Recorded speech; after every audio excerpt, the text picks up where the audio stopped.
Hi everyone, welcome to Chinalogics. So we are here again for a rankers batch. So మీరు తెలిసి ఇక్కడ free rankers batch మనం launch చేయడం జరిగింది. SSC CGL, CHSL, MTS, CPO, జీడీ, steno. So ఈ విధంగా మీరు ఏదైనా సరే వీటికి ప్రిపేర్ అవుతున్నప్పుడు ఈ ఎగ్జామ్స్లో మీరు ర్యాంకర్స్గా తీర్చిదిద్దే ఒక కార్యక్రమే free rankers batch. So free rankers బ్యాచ్లో మీరు చూస్తుంటే ఇక్కడ టాప్ నాచ్ ఫ్యాకల్టీ చేత మీకు ఆ యొక్క మాక్ ఎగ్జామ్ యొక్క ఎక్స్ప్లెనేషన్ అనేది మనం ఇస్తున్నాం. సో మరి ఫ్రీ ర్యాంకర్స్ బ్యాచ్ లాంచ్ చేయడానికి ప్రధాన ఉద్దేశం ఏంటిది? ఒకసారి మీరు చూసినట్టయితే ఇక్కడ మనకు in the month of June, అంటే ఈ మంత్లో మనకు వరుసగా నోటిఫికేషన్ ఉన్నాయి. సో 10th క్లాస్ చదివినా పర్లేదు, డిగ్రీ చదివినా పర్లేదు, మీకంటూ ఒక నోటిఫికేషన్ అనేది ఇక్కడ అప్లై అవుతుంది. కాబట్టి ఈ నోటిఫికేషన్స్ మనకి ఈ మంత్లో వస్తున్నాయి. రాబోయే 60 నుండి 90 రోజుల్లో మనకి ఎగ్జామ్స్ కూడా ఉంటాయి. ఆ ఎగ్జామ్స్ అనేది ఒక మంచి ఆపర్చునిటీ. అటువంటి ఆపర్చునిటీ మీరు కోల్పోకూడదు. ఆ ఆపర్చునిటీ మీరు సద్వినియోగం చేసుకోవాలనే ఒక ఉద్దేశంతో మనం ఈ ఫ్రీ ర్యాంకర్స్ బ్యాచ్ అనేది లాంచ్ చేస్తున్నాం. మరి ఈ ఫ్రీ ర్యాంకర్స్ బ్యాచ్లో what is that we're providing, మేము ఏమి ఇస్తున్నాం మీకు? ఒకసారి చూసినట్టయితే మనకి ఇక్కడ 15 మాక్ ఎగ్జామ్స్ ఉంటాయి based on the latest PYQs. Latest పీవైక్యూస్ని ఆధారంగా చేసుకొని 15 మాక్ ఎగ్జామ్స్ మనం ప్రొవైడ్ చేస్తున్నాం. అదేవిధంగా మనకు ఫ్రీ పేపర్ ఎక్స్ప్లెనేషన్ ఇస్తున్నాం బై టాప్ నాచ్ ఫ్యాకల్టీ. అది జనరల్ అవేర్నెస్ కానీ, ఇంగ్లీష్ కానీ, రీజనింగ్ కానీ, అర్థమెటిక్ కానీ ప్రతి ఒక్క క్వశ్చన్ ఏదైతే మీరు రాస్తున్నారో ఫ్రీ మాక్ టెస్ట్ ద్వారా వాటికి సంబంధించిన ఎక్స్ప్లెనేషన్ అనేది మనము ప్రొవైడ్ చేస్తున్నాం. అదేవిధంగా మనకు యూనిక్ అండ్ స్మార్ట్ అప్రోచెస్ కూడా ఇస్తున్నాం to solve the questions, right? అంటే క్వశ్చన్ సాల్వ్ చేసేటప్పుడు మనం ఎంత బెస్ట్గా సాల్వ్ చేయాలనేది కూడా ఈ యొక్క ఫ్రీ ర్యాంకర్స్ బ్యాచ్ ద్వారా మీకు గైడెన్స్ అనేది రాబోతుంది. And time saving strategy is very very important. So ర్యాంకర్గా మీరు రావాలి అంటే తక్కువ టైంలో మీరు ఎక్కువ క్వశ్చన్స్ మీరు అటెంప్ట్ చేయాలి, అది కూడా యాక్యురసీతో అటెంప్ట్ చేయాలి. సో ఆ టైం ఈ విధంగా సేవ్ చేయాలి. ఇవన్నీ కూడా మనము ఇక్కడ ప్రొవైడ్ చేయబోతున్నాం. And you are going to have a complete guidance by Chandan sir. At the same time ఇక్కడ చూసినట్టయితే మనకు ఇది ఎస్ఎస్సి వాళ్ళకి మాత్రమే కాదు, ఈవెన్ రైల్వేస్ వాళ్ళకు కూడా ఇది చాలా ఉపయోగపడుతుంది. సో దీన్ని మీరు యాక్సెస్ చేయాలి అంటే మీరు చందన్ లాజిక్స్ యాప్ని డౌన్లోడ్ చేసుకోవాలి. అక్కడ ఫ్రీ పీడిఎఫ్ కంటెంట్ మీకు అవైలబుల్లో ఉంది. ఎట్ ద సేమ్ టైం మీరు చూసినట్టయితే you can share this with your friends. And every day మీరు ఎగ్జామ్ రాయొచ్చు. రాసిన తర్వాత ప్రతిరోజు 9 గంటలకు మనకి ఎక్స్ప్లెనేషన్ అనేది మనము ప్రొవైడ్ చేయడం జరుగుతుంది. ఆ ఎక్స్ప్లెనేషన్ వింటూ మీ యొక్క నాలెడ్జ్ని ఎన్హాన్స్ చేసుకుంటూ మీ యొక్క అల్టిమేట్ గోల్కి మీరు దగ్గరగా వెళ్తూ ఉండాలి. And at the end of this course you should be very confident to crack this upcoming CGL examinations. ఇది మా అల్టిమేట్ ఎయిమ్. సో దీనిలో భాగంగా మీరు చూసినట్టయితే మనకు ఆల్రెడీ 19th మే నాడు మనం ఈ కోర్స్ స్టార్ట్ చేయడం జరిగింది. దీనిలో భాగంగా మనం చాలా టెస్ట్లు కండక్ట్ చేస్తున్నాం. టోటల్ 15 మాక్ ఎగ్జామ్స్ కండక్ట్ చేస్తున్నాము. ప్రతి మాక్ ఎగ్జామ్ యొక్క ఎక్స్ప్లెనేషన్ అనేది మీకు ఎగ్జాక్ట్గా 9 AM మీకు అవైలబుల్లో ఉంటుందన్నమాట, right? So you should be part of this course. ఈరోజు మనము టెస్ట్ 8 దగ్గర ఉన్నాము, అంటే 10th జూన్ కాబట్టి ఈరోజు మనం టెస్ట్ 8 యొక్క ఎక్స్ప్లెనేషన్ అనేది మీరు చూస్తున్నారు, general awareness explanation, right? So ప్రతి ఒక్కరు be part of this and share this information with your friends. ఇది మనకు 16th జూలై వరకు నిర్విరామంగా ఈ యొక్క ప్రోగ్రామ్ అనేది కంటిన్యూ అవుతుంది. So that your friends also will get benefit out of it. Okay, so here we go. And దీనికి minimum 10K likes పడాలండి. So listen to the sessions, understand the explanation, enhance your knowledge, benefit from the session. Okay, first question is before us అండి. Dash is the provision of small credit to those who would have no other access to financial services. అవునా? ఆర్థిక సేవలకు ఇతర మార్గాలు లేని వారికి చిన్న మొత్తంలో క్రెడిట్ అందించడము డాష్ అని పిలుస్తారు అంటున్నారు ఇక్కడ. So micro loan, micro finance, home loan, ప్రధానమంత్రి ఆవాస్ యోజన. సో ఇక్కడ చూసినట్టయితే మనకు మైక్రో లోన్ అనే కాన్సెప్ట్ జస్ట్ పెట్టారు. Micro finance, what is right answer అండి? మనకు micro finance is right answer. So నీకు నార్మల్గా బ్యాంకింగ్ వ్యవస్థ ద్వారా, ఫినాన్షియల్ ఇన్స్టిట్యూషన్స్ ద్వారా మీకు లోన్ అందకపోతే మీరు మైక్రో ఫినాన్స్ ద్వారా మీరు లోన్ పొందొచ్చు. ఈ మైక్రో ఫినాన్స్ అనేది వన్ ఆఫ్ ద బెస్ట్ మోడల్గా మనకు బంగ్లాదేశ్లో ఉన్నటువంటి ప్రస్తుతం కేర్ టేకర్ ప్రైమ్ మినిస్టర్ ఎవరైతే ఉన్నారో ఆయన నిరూపించారు, మొహమ్మద్ యూనిస్, అవునా? సో ఆయన ఈ యొక్క ఎవరైతే పేద బడుగు బలహీన వర్గాలు ఎవరైతే ఉన్నారో వాళ్లకు ఈ మైక్రో ఫినాన్స్ ఇచ్చి వాళ్ళ యొక్క బ్రతుకులు మెరుగుపరచడానికి కారణమయ్యారు. ఓకే, సో ఆ విధంగా the right answer is nothing but micro finance is the right answer. ప్రధానమంత్రి ఆవాస్ యోజన అనేది ఒక ఇల్లు కట్టే పథకం, గృహ నిర్మాణ పథకం.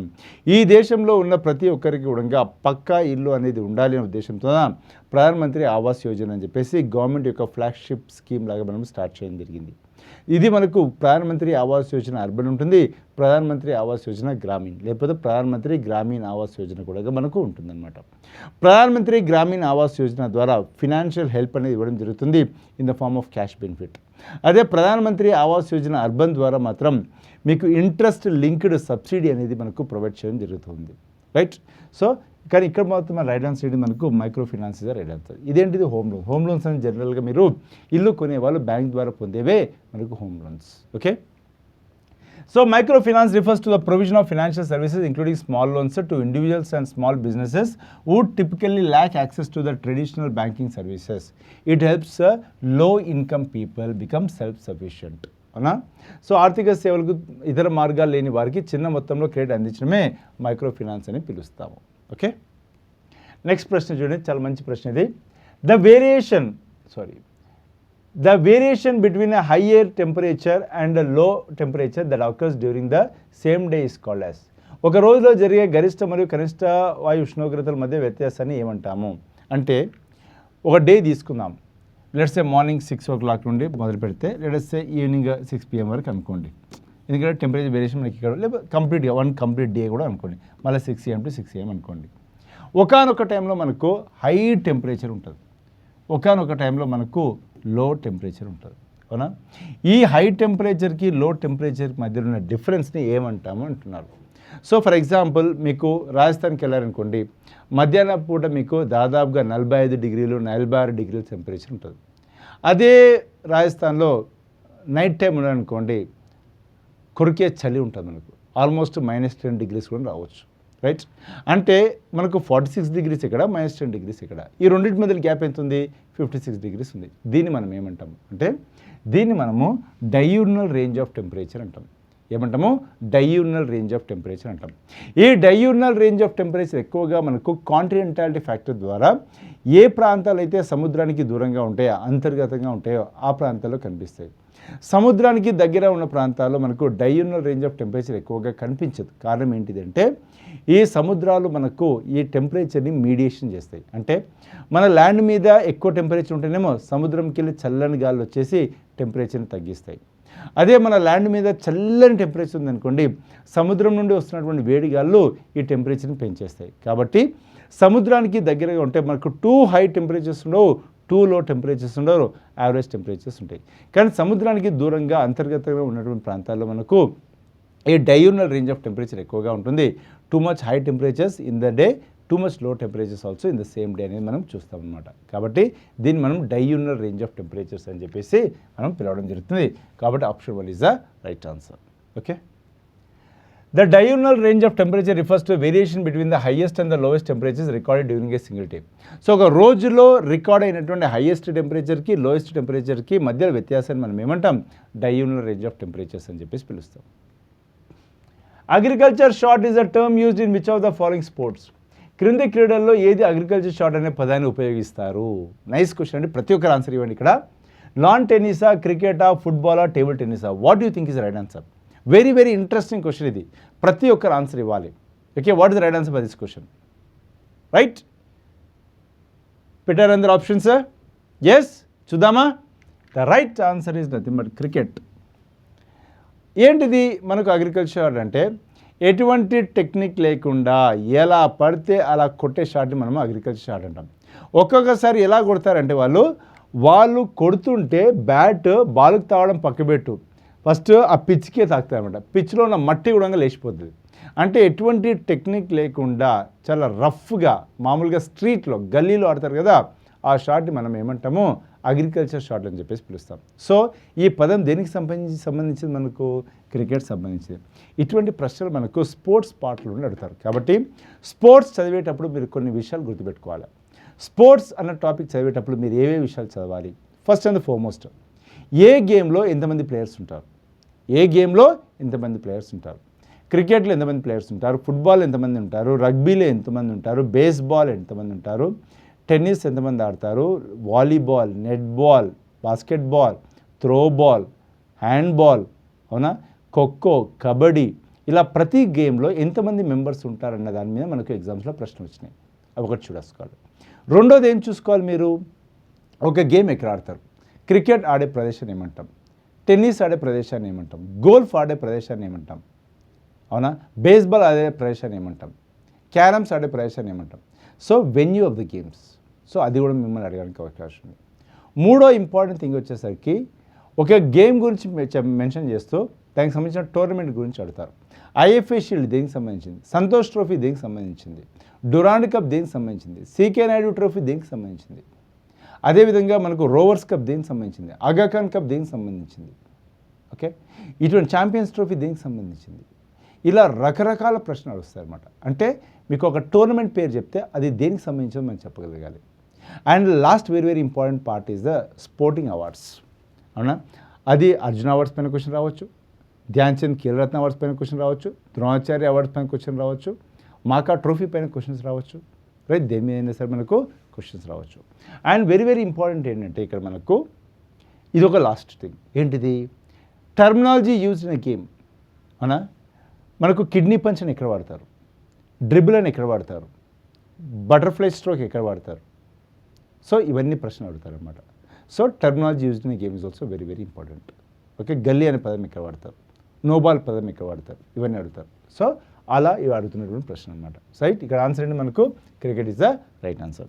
సో ఒకసారి చూసినట్టయితే మనకి ఇక్కడ agriculture shot in cricket refers to poorly executed or unorthodox shot often played wildly with a little technique resembling the action of swinging a bat. Okay, is the term agriculture. అవునా? అంటే ఎటువంటి సాంకేతికత లేనటువంటి ఒక షాట్ మనం agriculture షాట్గా పిలుస్తాం. ఉదాహరణకు చూసినట్లయితే అదే మనం చెప్పొచ్చు అనమాట. సో ఒక్కోసారి చెప్పాను కదా, వాళ్ళు కొట్టడం ఎంత రఫ్గా ఆడతారంటే ఒక టెక్నిక్ ఉండదు, ఒక విధానం ఉండదు. కొట్టేటప్పుడు బ్యాట్ అనేది పిచ్ను కూడా తాకిస్తుంది. అంటే పిచ్లో ఉన్న మట్టిని పైకి తీసుకొస్తుంది, అంటే పిచ్కి కొట్టేస్తుంది అనమాట. సో ఎటువంటి టెక్నిక్ లేనటువంటి ఒక షాట్ మనం ఏమంటాం? అగ్రికల్చర్ షాట్ అంటాం. నెక్స్ట్ క్వశ్చన్ చూడండి. In peninsular India which of the following kingdoms was the local power that ruled over northern Maharashtra and Vidarbha? దక్షిణ భారతదేశంలో కింది రాజ్యాల్లో ఏది ఉత్తర మహారాష్ట్ర మరియు విదర్భ ప్రాంతాలను పాలించిందని అడుగుతున్నారు ఇక్కడ. వకటకాస, మౌకరీస, మైత్రకాస, చాళుక్యాస. సో ఏ డైనాసిటీ వాళ్ళు మనము నార్థన్ మహారాష్ట్ర అండ్ విదర్భ ప్రాంతాన్ని పరిపాలించారు, అక్కడ శక్తివంతమైన రాజ్యంగా ఉన్నారని అడుగుతున్నారు ఇక్కడ. So this a question coming from the medieval history. Right, so ఇక్కడ రైట్ ఆన్సర్ ఏంటి మనకు? Vakatakas is the right answer. So వకటకులు ఎవరు అంటే వీళ్ళు మనకు గుప్తాస్కి కాంటెంపరీస్గా ఉన్నారు. సో మీరు చూసినట్లయితే 3rd సెంచరీ నుండి 5th సెంచరీస్ మధ్యలో ఉన్నారు. This is the alias of Gupta empire అని కూడా అంటారు. అంటే గుప్తా వాళ్ళ కింద సామంత రాజులుగా కూడా ఉన్నట్టుగా కనిపిస్తుంది అనమాట. 3rd to 5th సెంచరీ మధ్యలో మనకి వకటకాస్ అనేది ఉన్నారు. వీళ్ళు బేసికల్గా నార్థన్ మహారాష్ట్ర అండ్ విదర్భ ప్రాంతాన్ని వీళ్ళు పరిపాలించడం జరిగింది. అదేవిధంగా మనం మౌకరీస్ అనుకున్నాం అనుకోండి, వీళ్ళు నార్థన్ ఇండియాను ఉత్తరప్రదేశ్ ప్రాంతాన్ని వీళ్ళు పరిపాలించారు. పెన్సిలార్ ప్రాంతంలో లేరు, కంప్లీట్ నార్త్ ఇండియాలో ఉన్నారు. అదేవిధంగా మీరు మైత్రకాస్ అంటే వీళ్ళు మనకు గుజరాత్ ప్రాంతాన్ని పరిపాలించారు, మహారాష్ట్ర ప్రాంతాన్ని కాదు. చాళుక్యాస్ వచ్చేసరికి సౌత్ ఇండియన్ ప్రాంతాన్ని పరిపాలించారు, అంటే కర్ణాటక లాంటి ప్రాంతాలని ఈ యొక్క చాళుక్యాస్ అనేది పరిపాలించారు. వాళ్ళు విదర్భ అండ్ మహారాష్ట్ర ప్రాంతాన్ని పరిపాలించలేదు. కాబట్టి రైట్ ఆన్సర్ ఏంటి మనకు? Vakatakas is the right answer. 3rd to 5th century మధ్యలో ఉన్నారు. వీళ్ళు గుప్తాస్కి అలైస్గా పనిచేశారు. ఎవరు? వకటకాస్. చూడండి ఇక్కడ ఇదే పాలిటీ రిలేటెడ్ క్వశ్చన్. ఇది article 245 to 255 in part 11 of the Indian constitution deals with what? So భారత రాజ్యాంగంలోని 11వ భాగంలో 245 నుండి 255 వరకు ఉన్న అధికరణలు దేని గురించి వివరిస్తాయని అడుగుతున్నారు ఇక్కడ. ఓకే, ఎమర్జెన్సీ ప్రొవిజన్స్, అత్యవసర నిబంధనలు, financial relations between centre and the state, అవునా, కేంద్రం మరియు రాష్ట్రాల మధ్య ఆర్థిక సంబంధాలు, legislative relations between the centre and the state, కేంద్ర మరియు రాష్ట్రాల మధ్యలో శాసన సంబంధాలు అండ్ ట్రిబ్యునల్స్ దీనికి సంబంధించింది. ఓకే, ఒకసారి చూద్దాం ఇక్కడ మనకు. సారీ, సో ఆన్సర్ ఏంటి ఇక్కడ మనకు? మీకు తెలిసి ఉంటుంది. ఆన్సర్ ఈజ్ నథింగ్ బట్ ఏంటిది?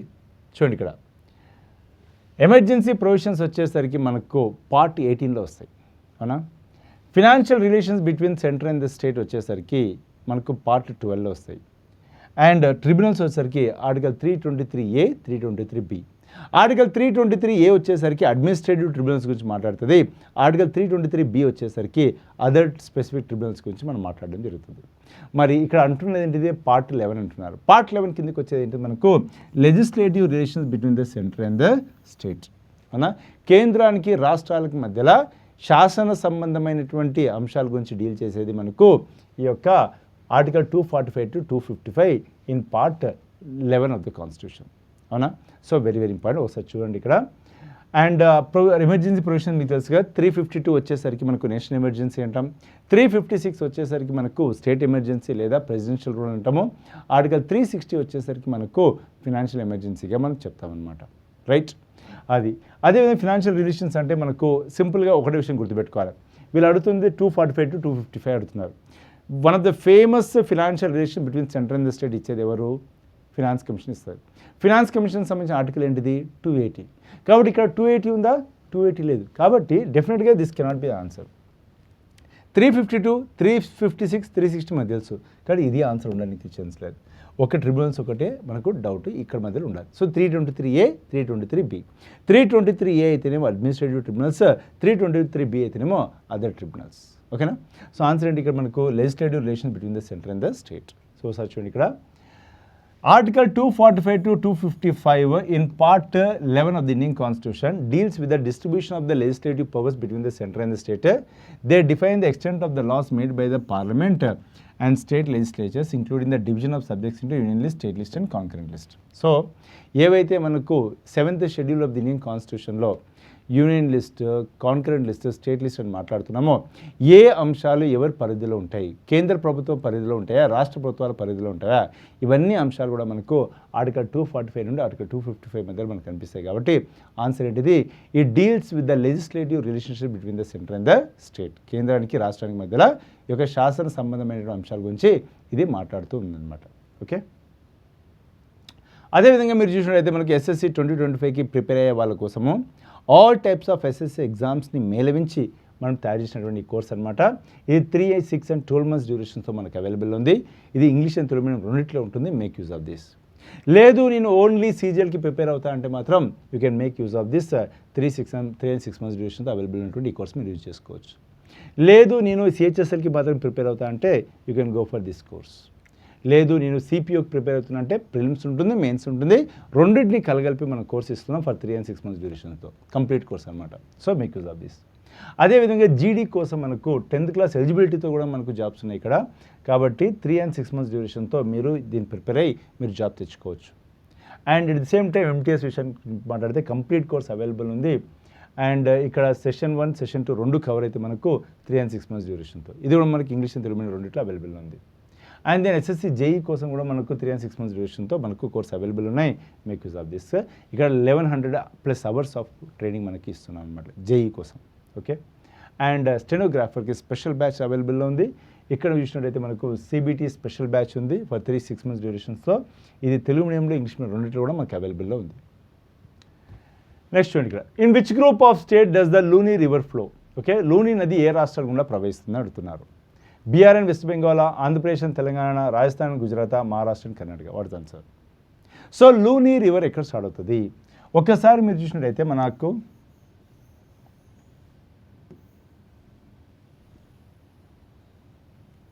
అనుకోండి ఇట్లా. ఓకే, ఇక్కడ మనకి ఏముంటాయి? ఆరవల్లీస్ ఉంటాయి. ఈ ఆరవల్లి ప్రాంతాల్లో రాజస్థాన్లో లూనీ రివర్ స్టార్ట్ అయిపోయి, ఇక పైకి అనుకోండి, ఆరవల్లీస్లో స్టార్ట్ అయిపోయి అది మెల్లిగా గుజరాత్లోకి వెళ్ళి రన్ ఆఫ్ కచ్లో అది సముద్రంలో కలుస్తుంది. కాబట్టి ఇక్కడ రాజస్థాన్లో టచ్ చేస్తుంది, గుజరాత్లో టచ్ చేస్తుంది. కాబట్టి ఆన్సర్ ఏంటి మనకు? Rajasthan, Gujarat is the right answer. So Luni river starts in Aravalli ranges and ends in to the Arabian sea through Rann of Kutch. Rann of Kutch దగ్గర అరేబియన్ సీలో కలిసిపోతుంది. అదేవిధంగా చూసినట్టయితే మనకు బీహార్ అండ్ వెస్ట్ బెంగాల్ ప్రాంతంలో కనిపించే నదులు ఏది? గంగా నది కనిపిస్తుంది. అదేవిధంగా హూగ్లీ నది వచ్చేసరికి మనకు ఇక్కడ వెస్ట్ బెంగాల్ ప్రాంతంలో కనిపిస్తుంది. అదేవిధంగా ఆంధ్రప్రదేశ్ అండ్ తెలంగాణ విషయంలో మనకు కృష్ణా, గోదావరి రెండు నదులు కూడా ఆంధ్రప్రదేశ్, తెలంగాణని సస్యశ్యామలం చేస్తాయి.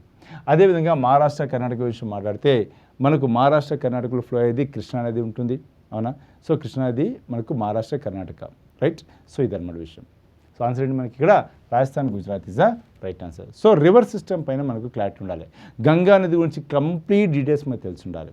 అదేవిధంగా మనకు గంగా నదితో పాటు మనకు బ్రహ్మపుత్ర నది, ఇండస్ నది, గోదావరి, కృష్ణ, కావేరి, మహానది, నర్మదా, తాపి, ఇవన్నీ నదులపైన మనకు క్లారిటీ అనేది ఉండాలి.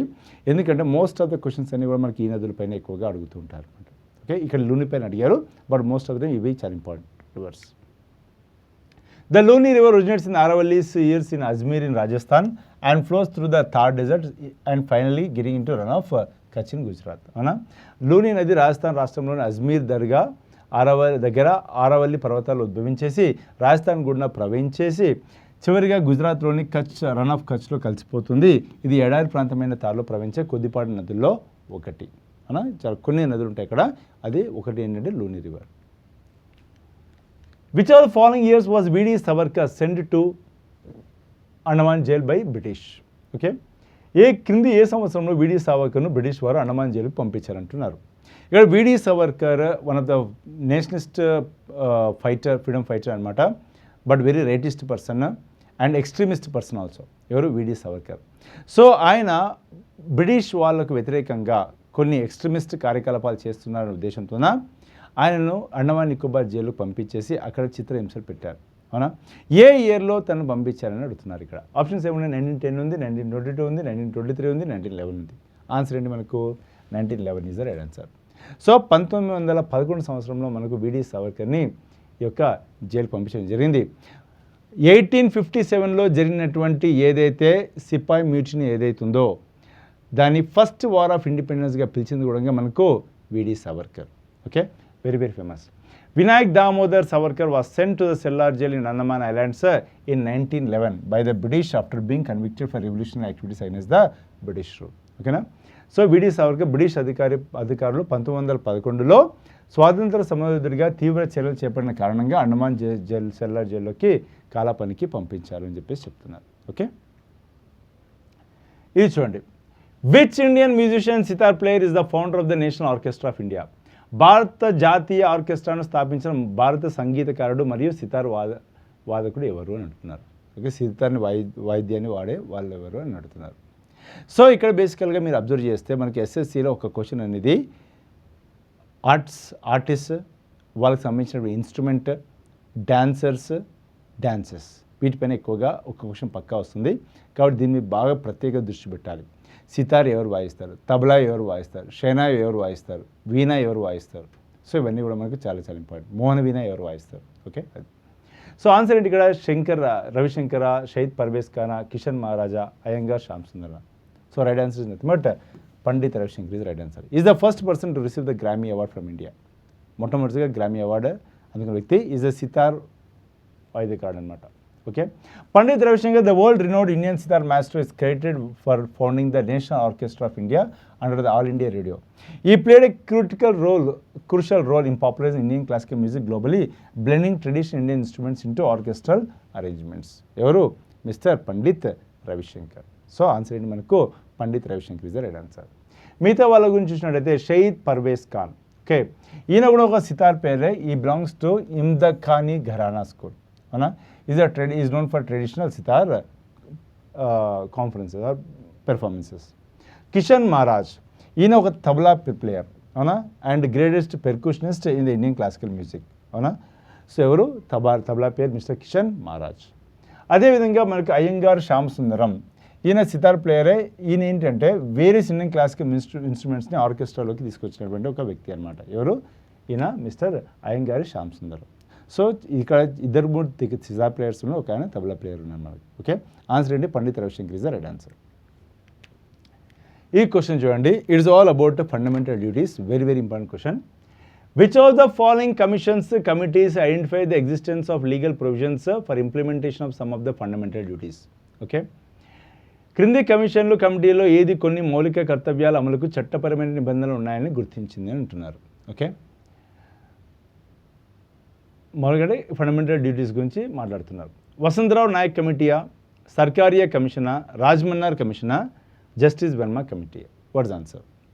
సో ఏ కమిటీ మనకు ఫండమెంటల్ డ్యూటీస్ పైన ఏర్పాటు చేసినటువంటి కమిటీ? సింపుల్గా క్వశ్చన్ అది. సో మీరందరూ కూడా చాలా జాగ్రత్త ఆన్సర్ ఇవ్వాలి.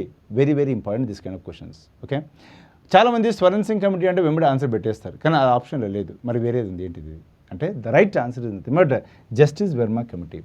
1999 సంవత్సరంలో మనకు జస్టిస్ వెర్మా కమిటీని ఏర్పాటు చేశారు.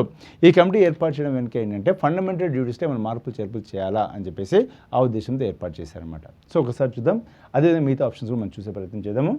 Justice Verma committee which was constitute 1999 reviewed the implementation of the fundamental duties, identified that there are already existing legal provisions in various laws to enforce several of these duties. అంటే ఈ fundamental డ్యూటీస్లో ఉన్నటువంటి కొన్ని అంశాలు అమలు చేయడానికి కొన్ని రకాలైనటువంటి చట్టాలు ఆల్రెడీ ఉన్నాయి. ఎందుకంటే మనము కొన్ని ఫండమెంటల్ డ్యూటీస్లో మనకు చాలా అంశాలు ఉంటాయి. లైక్ వైల్డ్ లైఫ్ని కాపాడాలి ఉంటాయి, దానికోసం ఒక చట్టం ఉంటుంది, వైల్డ్ లైఫ్ ప్రొటెక్షన్ యాక్ట్ 1972 ఉంటుంది. అట్లాగా ఒక్కొక్క దానికి కొన్ని చట్టాలు ఆల్రెడీ ఉంటాయి అన్నమాట. సో అలా కొన్ని ఆల్రెడీ ఉన్నాయని చెప్పేసి ఎవరు చెప్పారు? ఈ జస్టిస్ వర్మా కమిటీ చెప్పింది. The committee emphasise the need to raise awareness rather than enacting new laws. వాళ్ళు ఏమంటున్నారు? ఆల్రెడీ ఫండమెంటల్ డ్యూటీస్ని అమలు చేయడానికి మనకు చట్టాలు ఆల్రెడీ ఉన్నాయి, మనం ఇంకా కొన్ని కొత్త చట్టాలు చేసే బదులు ఉన్న చట్టాలపైన అవగాహన పెంచాలి, ఉన్న చట్టాలపైన మనం ఏం చేయాలి? అవగాహన పెంచాలి అని చెప్పేసి చెప్పారు. ఎవరు చెప్పారు? జస్టిస్ వర్మా కమిటీ చెప్పింది. ఓకే, అదేవిధంగా మీరు చూసినట్టయితే ఇక్కడ మనకు వేరే ఆప్షన్స్ చూసినట్టయితే వసంతరావు నాయక్ కమిటీ. ఇది బేసికల్గా అగ్రికల్చర్ అండ్ రూరల్ డెవలప్మెంట్ సంబంధించినటువంటి committee. It's not related to fundamental duties. అంటే వ్యవసాయ రంగ అభివృద్ధి, అదేవిధంగా గ్రామీణ ప్రాంత అభివృద్ధికి సంబంధించినటువంటి కమిటీ. ఇది మనకు వసంతరావు నాయక్ కమిటీ. అదేవిధంగా సర్కారియా కమిషన్ కానీ రాజ్మన్నార్ కమిషన్ రెండూ కూడా సెంటర్ స్టేట్ రిలేషన్స్కి సంబంధించినటువంటి commission. And central state relations కోసం సంబంధించి మొట్టమొదటి కమిషన్ ఏది అంటే రాజ్మన్నార్ కమిషన్. ఎవరు ఏర్పాటు చేశారు? ఇది తమిళనాడు ప్రభుత్వం ఏర్పాటు చేసింది. సో ఫస్ట్ తమిళనాడు ప్రభుత్వం ఈ యొక్క సెంట్రల్ స్టేట్ రిలేషన్స్ పైన ఒక కమిటీ ఇచ్చింది, దాని పేరు రాజ్మన్నార్ కమిషన్. సో ఇది చూసినట్టయితే ఇది 1969 సంవత్సరంలో ఎవరు? తమిళనాడు గవర్నమెంట్ ఏర్పాటు చేసినటువంటి కమిషన్ అనమాట. అవునా? ఇది కేంద్రానికి రాష్ట్రానికి మధ్యలో ఎటువంటి సంబంధ బాంధవ్యాలు ఉండాలని చెప్పేసి ఇది రివ్యూ చేసింది. It's not related to fundamental duties. తర్వాత కాలంలో మనకు సర్కారియా కమిషన్ కూడా ఏర్పాటు జరిగింది 1983లో. ఇందిరాగాంధీ గారు ప్రైమ్ మినిస్టర్గా ఉన్నప్పుడు 1983లో సర్కారియా కమిషన్ ఏర్పాటు చేసింది. సో సర్కారీ కమిషన్ వచ్చేసరికి కేంద్ర ప్రభుత్వం ఏర్పాటు చేసింది, రాజ్మన్నార్ కమిషన్ వచ్చేసరికి మనకు తమిళనాడు ప్రభుత్వం ఏర్పాటు చేసింది. అవునా? సో ఇది కూడా మనకు సెంట్రల్ స్టేట్ రిలేషన్ సంబంధించినటువంటి ఒక కమిషన్. ఓకే, సో ఆన్సర్ ఏంటి మనకి ఇంత ఉన్న దాంట్లో? Verma committee, justice Verma committee is the right answer. Okay, ఇది చూడండి, very very very important. Where was the first official summit of the non align movement held? Non align movement యొక్క మొదటి అధికారిక సమిట్ ఎక్కడ జరిగిందని అడుగుతున్నారు ఇక్కడ. సో ఇండియాలో జరిగిందా, యుగోస్లేవియా జరిగిందా, న్యూయార్క్లో జరిగిందా, ఈజిప్ట్లో జరిగిందా? Very very important. Third world countries యొక్క ఏర్పాటుకు ముఖ్య కారణమైంది నాన్ అలైన్మెంట్ మూవ్మెంట్. భారతదేశం ఆ టైంలోనే చాలా ముందు చూపుతో ఈ నిర్ణయం తీసుకుంది. ఎందుకంటే ప్రపంచం మొత్తం కూడా రెండు భాగాలుగా విడిపోతే అది ప్రపంచ యుద్ధానికి దారితీస్తుంది. కాబట్టి మేము ఈ భాగంలో ఉన్నాం, ఆ భాగంలో ఉన్నాం, మాది సపరేట్గా థర్డ్ భాగం అని చెప్పేసి ఇలా చేయడం వల్ల ఏమవుతుంది? ఈ ప్రపంచ యుద్ధం రాకుండా మనం నివారించగలిగాం. సో దానికి సంబంధించిన నాన్ అలైన్ మూవ్మెంట్. అవునా? దీనిలో ఇండియా కూడా చాలా ఇంపార్టెంట్ రోల్ ప్లే చేసింది. సో ఆన్సర్ ఏంటి ఇక్కడ? The right answer is nothing but Belgrade Yugoslavia. ఏంటిది? బెల్గ్రేడ్ యుగోస్లేవియా. అయితే మనకు బండంగ్ కాన్ఫరెన్స్ జరిగింది. ఏం జరిగింది? బండంగ్ కాన్ఫరెన్స్ జరిగింది. ఈ బండంగ్ కాన్ఫరెన్స్ ఆధారంగా చేసుకొని మనం 1961 సంవత్సరంలో ఏం చేశాము? నాన్ అలైన్ మూవ్మెంట్ని ఏర్పాటు చేస్తాం. దీనిలో జవహర్లాల్ నెహ్రూ కీలక పాత్ర పోషించారనమాట. ఓకే, సో ఆన్సర్ ఏంటి మనకు? Yugoslavia is the right answer. ఒకసారి చూద్దాం ఇక్కడ. The first official summit of the non-aligned movement was held in Belgrade, Yugoslavia in 1961. It was hosted by the Josip Broz Tito, the president of the Yugoslavia, attended by leaders like Jawaharlal Nehru from India, Gamal Abdel Nasser from Egypt, and Sukarno from Indonesia. ఇట్లాగా వీళ్ళందరూ కూడా third world కంట్రీస్లో ఒక గ్రూప్గా form అయ్యారనమాట. These leaders were key founders of the movement which aim to keep nations dependent from both USA and USSR. అంటే కొన్ని దేశాలు అటు కొన్ని దేశాలు ఇటు పోతే రెండు భాగాలుగా విడిపోతే ప్రపంచ యుద్ధంకి మళ్ళీ రావడం వీలవుతుంది. అలా రాకూడదు అని చెప్పేసి వీళ్ళు ఏం చేశారు? ఇక మూడో కంట్రీస్ని ఏర్పాటు చేసేసి ఆల్టర్నేటివ్ చూపించే ప్రయత్నం చేశారు. ఓకే, సో అందుకే మనకు ఒక నాన్ అలైన్ మూవ్మెంట్ అనేది చాలా చాలా ఇంపార్టెంట్. సో దీనికి కారణమైనటువంటి కాన్ఫరెన్స్ ఏది? బండంగ్ కాన్ఫరెన్స్. ఈ బండంగ్ కాన్ఫరెన్స్ యొక్క ప్రిన్సిపల్స్ ఆధారంగా మనము నాన్ అలైన్ మూవ్మెంట్ అనేది మనం ఏర్పాటు చేసుకోవడం జరిగింది. Okay, Gandharva Mahavidyalaya which was founded by the Pandit Vidyachandra Maudgalya is located at. So Pandit Vinay Chandra Maudgalya స్థాపించిన గాంధర్వ మహావిద్యాలయ ఎక్కడ ఉంది అని అడుగుతున్నారు ఇక్కడ. New Delhi, Pune, Kolkata, Mumbai. What is the right answer అండి? The right answer is nothing but New Delhi is the right answer. ఎక్కడ ఉంది? New Delhi is right answer. Victoria Memorial ఎక్కడ ఉందంటే కోల్కతా అని చెప్పాలి. అవునా? Very very important. ఓకే, అట్లా చూడండి ఇక్కడ. Gandharva Mahavidyalaya New Delhi was founded by the Pandit Vinay Chandra Maudgalya, a prominent Hindustani classical musician, music educator. He became well known for institution for promoting Indian classical music and dance in north India. అంటే మనకు ఉత్తర భారతదేశంలో డ్యాన్స్ని, క్లాసికల్ మ్యూజిక్ని బాగా promote చేయడానికి మనకు ఈ యొక్క గాంధర్వ మహావిద్యాలయం అనేది చాలా ఉపయోగపడ్డది అనమాట. Okay, although there are other institutions similar names like in Mumbai with Akhil Bharatiya Gandharva Mahavidyalaya, the one founded by Pandit Vinay Chandra Mahodaya is specific located in Delhi. అవునా? సో మనకు బాంబేలో కూడా ఇటువంటి ఉన్నాయి, కానీ మనకు పండిత్ ఎవరైతే వినయ్ చంద్ర మౌద్గాలయ స్థాపించింది మాత్రం మనకి ఎక్కడ ఉంది? న్యూఢిల్లీలోనే ఉందన్నమాట. సో అట్లాగా మనకు చాలా చోట్ల ఉన్నాయి కదా అని చెప్పకూడదు. ఆయన స్థాపించింది ఎక్కడ అంటే న్యూఢిల్లీలో స్థాపించారు. ఓకే, ఇది చూడండి చాలా important. Which are the following documents provides a framework, rules and regulations for setting up public and private industries in India? భారతదేశంలో ప్రభుత్వ మరియు ప్రైవేట్ పరిశ్రమలు స్థాపించడానికి రూపకల్పన, నియమాలు మరియు నిబంధనలు అందించే పత్రం ఏమిటి? ఓకే, ఇండస్ట్రియల్ పాలసీ, పారిశ్రామిక విధానం, annual report of the trade union వార్షిక నివేదిక, కంపెనీస్ ఫైనాన్షియల్ స్టేట్మెంట్, కంపెనీ యొక్క ఆర్థిక ప్రకటన, యూనియన్ బడ్జెట్, కేంద్ర బడ్జెట్. ఓకే, సో క్వశ్చన్ జాగ్రత్త చదవాలి. ఇది కొద్దిగా ఇది ఎటువంటి ప్రశ్న అంటే మనకు ఇది కంప్లీట్గా చెప్పాలి అంటే మనకు ఎకానమీ రిలేటెడ్ ప్రశ్న అనమాట. So rules and regulation for setting up public and private industries అంటే భారతదేశంలో ప్రభుత్వ రంగ సంస్థలు కానీ ప్రైవేట్ రంగ సంస్థలు ఏర్పాటు చేయాలంటే దానికి సంబంధించిన రూల్స్ అండ్ రెగ్యులేషన్స్ అన్ని మనకి ఎక్కడ పొందుపరుస్తారు అనేది ప్రశ్న ఇక్కడ. అది మన ప్రశ్న. సో ప్రతి ఒక్క ఆన్సర్ ఇచ్చే ప్రయత్నం చేయండి. Let me see how many going to give right answer for this question. Okay, so right answer ఏమవుతుందండి? Yes, the right answer is industrial policy. Very very very very important. జాగ్రత్త చూడండి ఇక్కడ. మన భారతదేశంలో మీరు చూసినట్టయితే ఇంపార్టెంట్ కొన్ని ఇండస్ట్రియల్ పాలసీస్ ఉన్నాయి. ఒకటి ఇండస్ట్రియల్ పాలసీ రెజల్యూషన్ 1948 ఉంది, ఇండస్ట్రియల్ పాలసీ రెజల్యూషన్ 1956 ఉంది, ఇండస్ట్రియల్ పాలసీ రెజల్యూషన్ 1977 ఉంది, ఇండస్ట్రియల్ పాలసీ రెజల్యూషన్ 1980 కూడా ఉంది, and very very important new economic policy 1991. అవునా? యాక్చువల్గా దీని ఇండస్ట్రియల్ పాలసీ స్టేట్మెంట్ అంటాం 1977.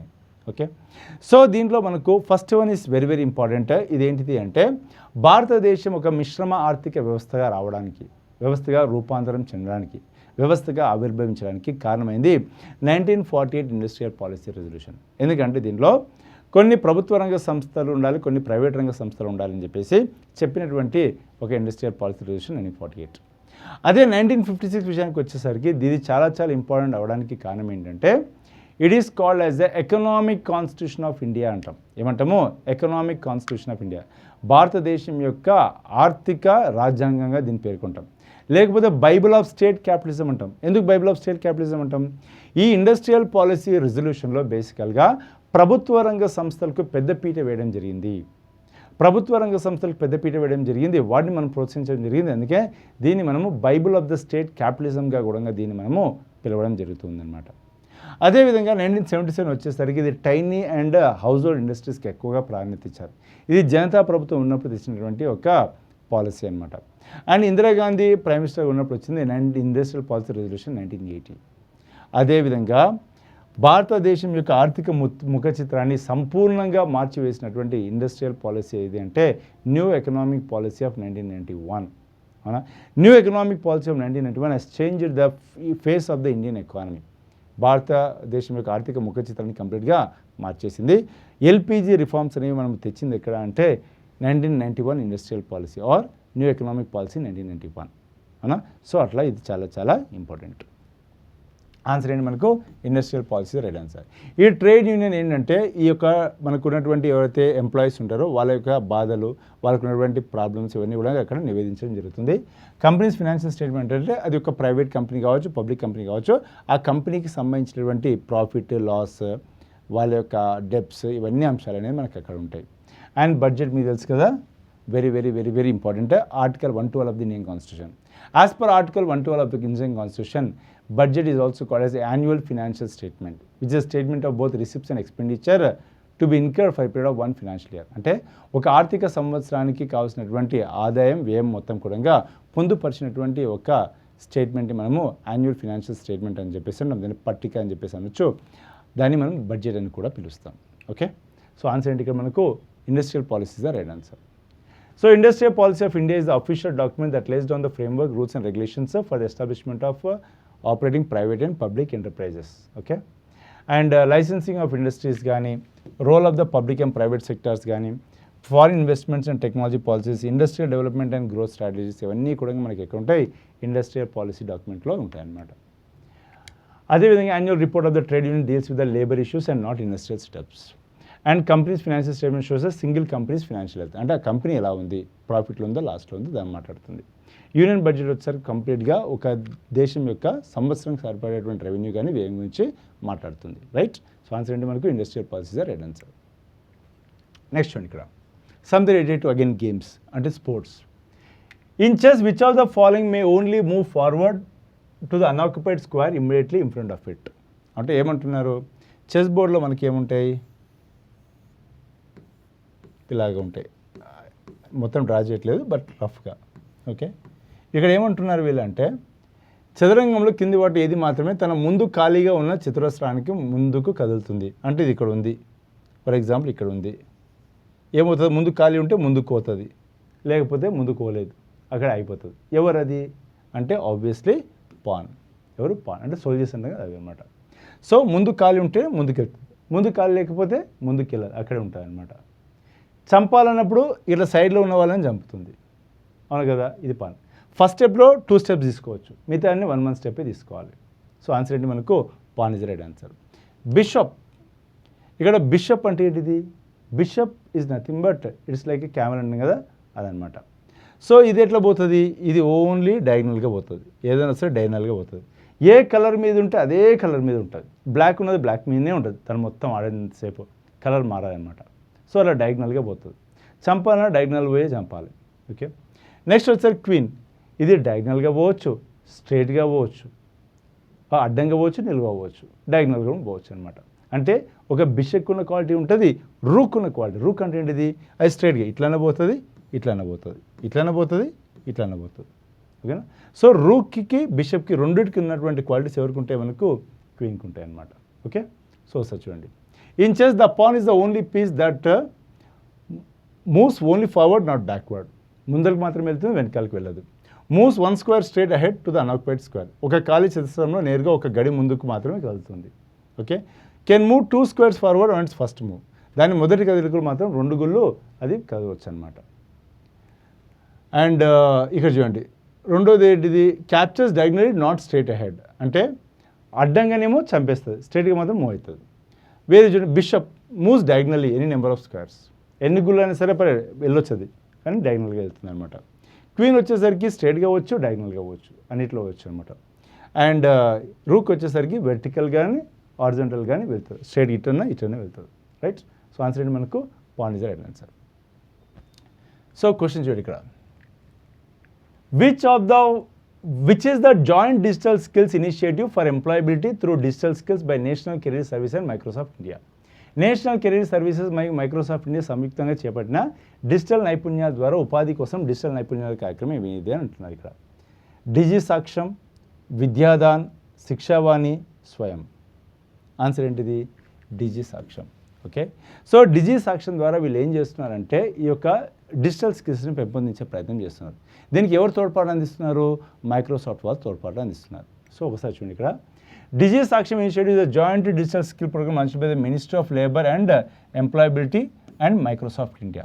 It aims to enhance the employability of the youth by providing free digital skills training, including basic advanced computers to job seekers across India. అంటే మన దేశంలో ఉన్నటువంటి యువతకు ఈ కంప్యూటర్ సంబంధించినటువంటి ట్రైనింగ్స్ మొత్తం ఇచ్చేసి బేసిక్ అడ్వాన్స్ అన్నీ ఇచ్చేసి వాళ్ళు ఉద్యోగాలు తెచ్చుకోవడానికి అనుగుణంగా ఉండే విధంగా వాళ్ళని తయారు చేస్తున్నారు.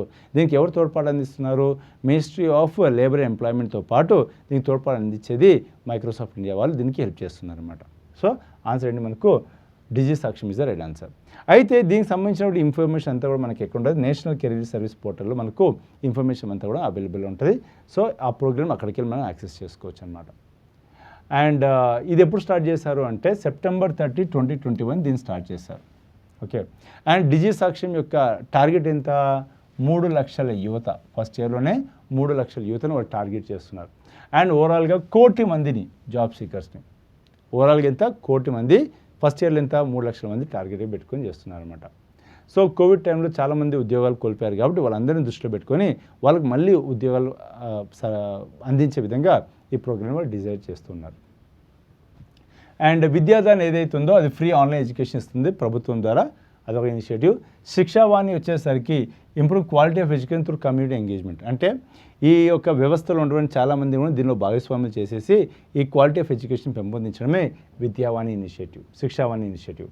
అదే స్వయం అనేది ఒక మూక్ అంటాం, మ్యాసివ్ ఓపెన్ ఆన్లైన్ కోర్సెస్. అంటే ఎవరైనా కాలేజ్ డ్రాప్అవుట్స్ ఉన్నారనుకోండి, ఈ కాలేజ్ డ్రాప్అవుట్స్ ఏం చేయొచ్చు అంటే వాళ్ళు ఆన్లైన్లో కొన్ని కోర్సెస్ చేయొచ్చు. సో వాళ్ళు ఆ కోర్స్ అనేది ఫ్రీ అనమాట. వాళ్ళు సింపుల్గా ఏం చేయాలి, దాంట్లో రిజిస్టర్ అవ్వాలి. రిజిస్టర్ అయిన తర్వాత వాళ్ళు ఏ కోర్స్ కావాలో ఆ కోర్స్ ఎంపిక చేయాలి. ఫస్ట్ ఆఫ్ ఆల్ ఆ కోర్స్ పైన వీడియోస్ ఉంటాయి, వాళ్ళు ఆ వీడియోస్ వినాలి మొత్తం. ఈ వీడియోస్ విన్న తర్వాత ప్రతి వీడియో వెనకాల ఒక క్విజ్ ఉంటుంది, ఆ క్విజ్ ఆన్సర్ చేయాలి. అలా కొద్ది ప్రాక్టీస్ అవుతుంది. తర్వాత వీడియోస్ మొత్తం విన్న తర్వాత వాళ్ళకు ఒక పీడిఎఫ్ కూడా ప్రొవైడ్ చేస్తారు. ఆ పీడిఎఫ్లో మొత్తం థియరీ ఎంత ఉంటుంది, వాళ్ళు విన్నది అక్కడ చదువుకోవచ్చు. చదువుకున్న తర్వాత వాళ్ళు ఒక ఎగ్జామ్ ఉంటుంది, ఆ ఎగ్జామ్ రాయాలి. ఆ ఎగ్జామ్ రాసిన తర్వాత ఆ ఎగ్జామ్లో వాళ్ళు పాస్ అయ్యారనుకోండి, వాళ్ళకు ఒక సర్టిఫికేట్ కూడా వస్తుంది. ఆ సర్టిఫికేట్ ద్వారా వాళ్ళ యొక్క ఉద్యోగ అవకాశాలు అనేది మెరుగుపడతాయి. ఇట్లాగా మనకు హై స్కూల్లో డ్రాప్ అవుట్ అయిన వాళ్ళతో మొదలు పెడితే పీజీ వాళ్ళకు కూడా ఫ్రీగా ఆన్లైన్ కోర్సెస్ చేయవచ్చు through MOOC, massive open online courses. అది ఇక్కడ స్వయం పోర్టల్లో ఉంటుంది అనమాట. Right. So that's importance of Swayam portal, very very very important Swayam. Okay. In which of the following states is the Me Dam Me Phi festival primarily celebrated? క్రింది రాష్ట్రాల్లో ఏది మే దామ్ మే ఫీ పండుగ ప్రధానంగా జరుపుకుంటారు అని అడుగుతున్నారు. బీహార్, అస్సాం, నాగాల్యాండ్, ఒడిషా. ఓకే, ఆన్సర్ ఏంటి ఇక్కడ మనకు? ఒక్కోసారి ఆ పదాన్ని బట్టి కూడా మనం గెస్ చేయగలగాలి. Answer is nothing but Assam. So అస్సాంలో మనకు అహోమ్ డైనాసిటీ అని చాలా చాలా ఫేమస్. ఆ అహోమ్ డైనాసిటీకి చెందిన వాళ్ళు కూడా ఆ ప్రాంతాల్లో ఉన్న వాళ్ళందరూ కూడా వాళ్ళ యొక్క పూర్వీకులను గుర్తు చేసుకుంటూ వాళ్ళని గుర్తు చేసుకుంటూ ఈ పండుగను సెలబ్రేట్ చేసుకుంటారు. చూడండి ఇక్కడ, Me Dam Me Phi is the traditional festival of the Ahom community in Assam. It is celebrated on January 31st each year to pay tribute to the ancestors and departed souls. ఎవరైతే వాళ్ళ యొక్క యాన్సిస్టర్స్, వాళ్ళ పూర్వీకులు ఎవరైతే ఉన్నారో వాళ్ళకు గౌరవప్రదంగా వాళ్ళ గౌరవాన్ని అందించడానికి ఈ యొక్క పండుగను వాళ్ళు జరుపుకుంటూ ఉంటారన్నమాట. ఓకే, ఇక్కడ మీ అంటేనేమో ఆఫరింగ్స్, నైవేద్యాలు. దామ్ అంటేనేమో డెడ్, చనిపోయిన వాళ్ళకు నైవేద్యం అనమాట. ఫీ అంటేనేమో gods. Okay, and this festival reflects the Ahom belief in ancestor worship and is marked by rituals, community feasts and prayers. అంటే ఎవరైతే వాళ్ళ యొక్క పూర్వీకులను కూడా వీళ్ళు దేవతలుగా వాళ్ళు భావిస్తుంటారో అది అహోమ్ డైనాసిటీలో మనకు కనిపిస్తుంది అనమాట. రైట్. సో ఇది మనకు Assam. And one more important thing ఏంటంటే మనకు యునెస్కో వరల్డ్ హెరిటేజ్ సైట్స్లో మనకు ఒకటి మొయిదమ్స్ ఆఫ్ అస్సాం అని ఉంటుంది. ఈ మొయిదమ్స్ ఆఫ్ అస్సాం కూడా ఈ డైనాసిటీకి సంబంధించినటువంటి అంశం అది కూడా. So that's the 43rd UNESCO world heritage site. అది గుర్తుపెట్టుకోవాలి. మనకు ఎగ్జామ్ పాయింట్ ఆఫ్ వ్యూలో UNESCO world heritage sites are very very important. ఒక యునెస్కో వరల్డ్ హెరిటేజ్ సైట్ పేరు ఇచ్చేసి అది ఎక్కడ ఉందని కూడా మిమ్మల్ని అడుగుతూ ఉంటారు. రైట్. సో అది కూడా చూసుకోండి మీరు. నెక్స్ట్ అండి, which are following is example of joint sector industry? కింది వాటిలో ఏది సంయుక్త రంగ పరిశ్రమకు ఉదాహరణ అని అడుగుతున్నారు ఇక్కడ.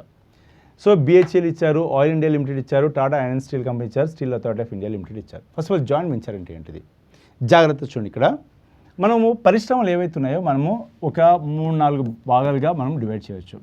ఒకటేమో పబ్లిక్ సెక్టార్ అండర్టేకింగ్ కంపెనీస్, ఇంకోటేమో ప్రైవేట్ సెక్టార్ ఎంటర్ప్రైజెస్, ఇంకోటేమో జాయింట్ వెంచర్స్, ఇంకోటి వచ్చేసరికి మనకు కోఆపరేటివ్ సెక్టార్.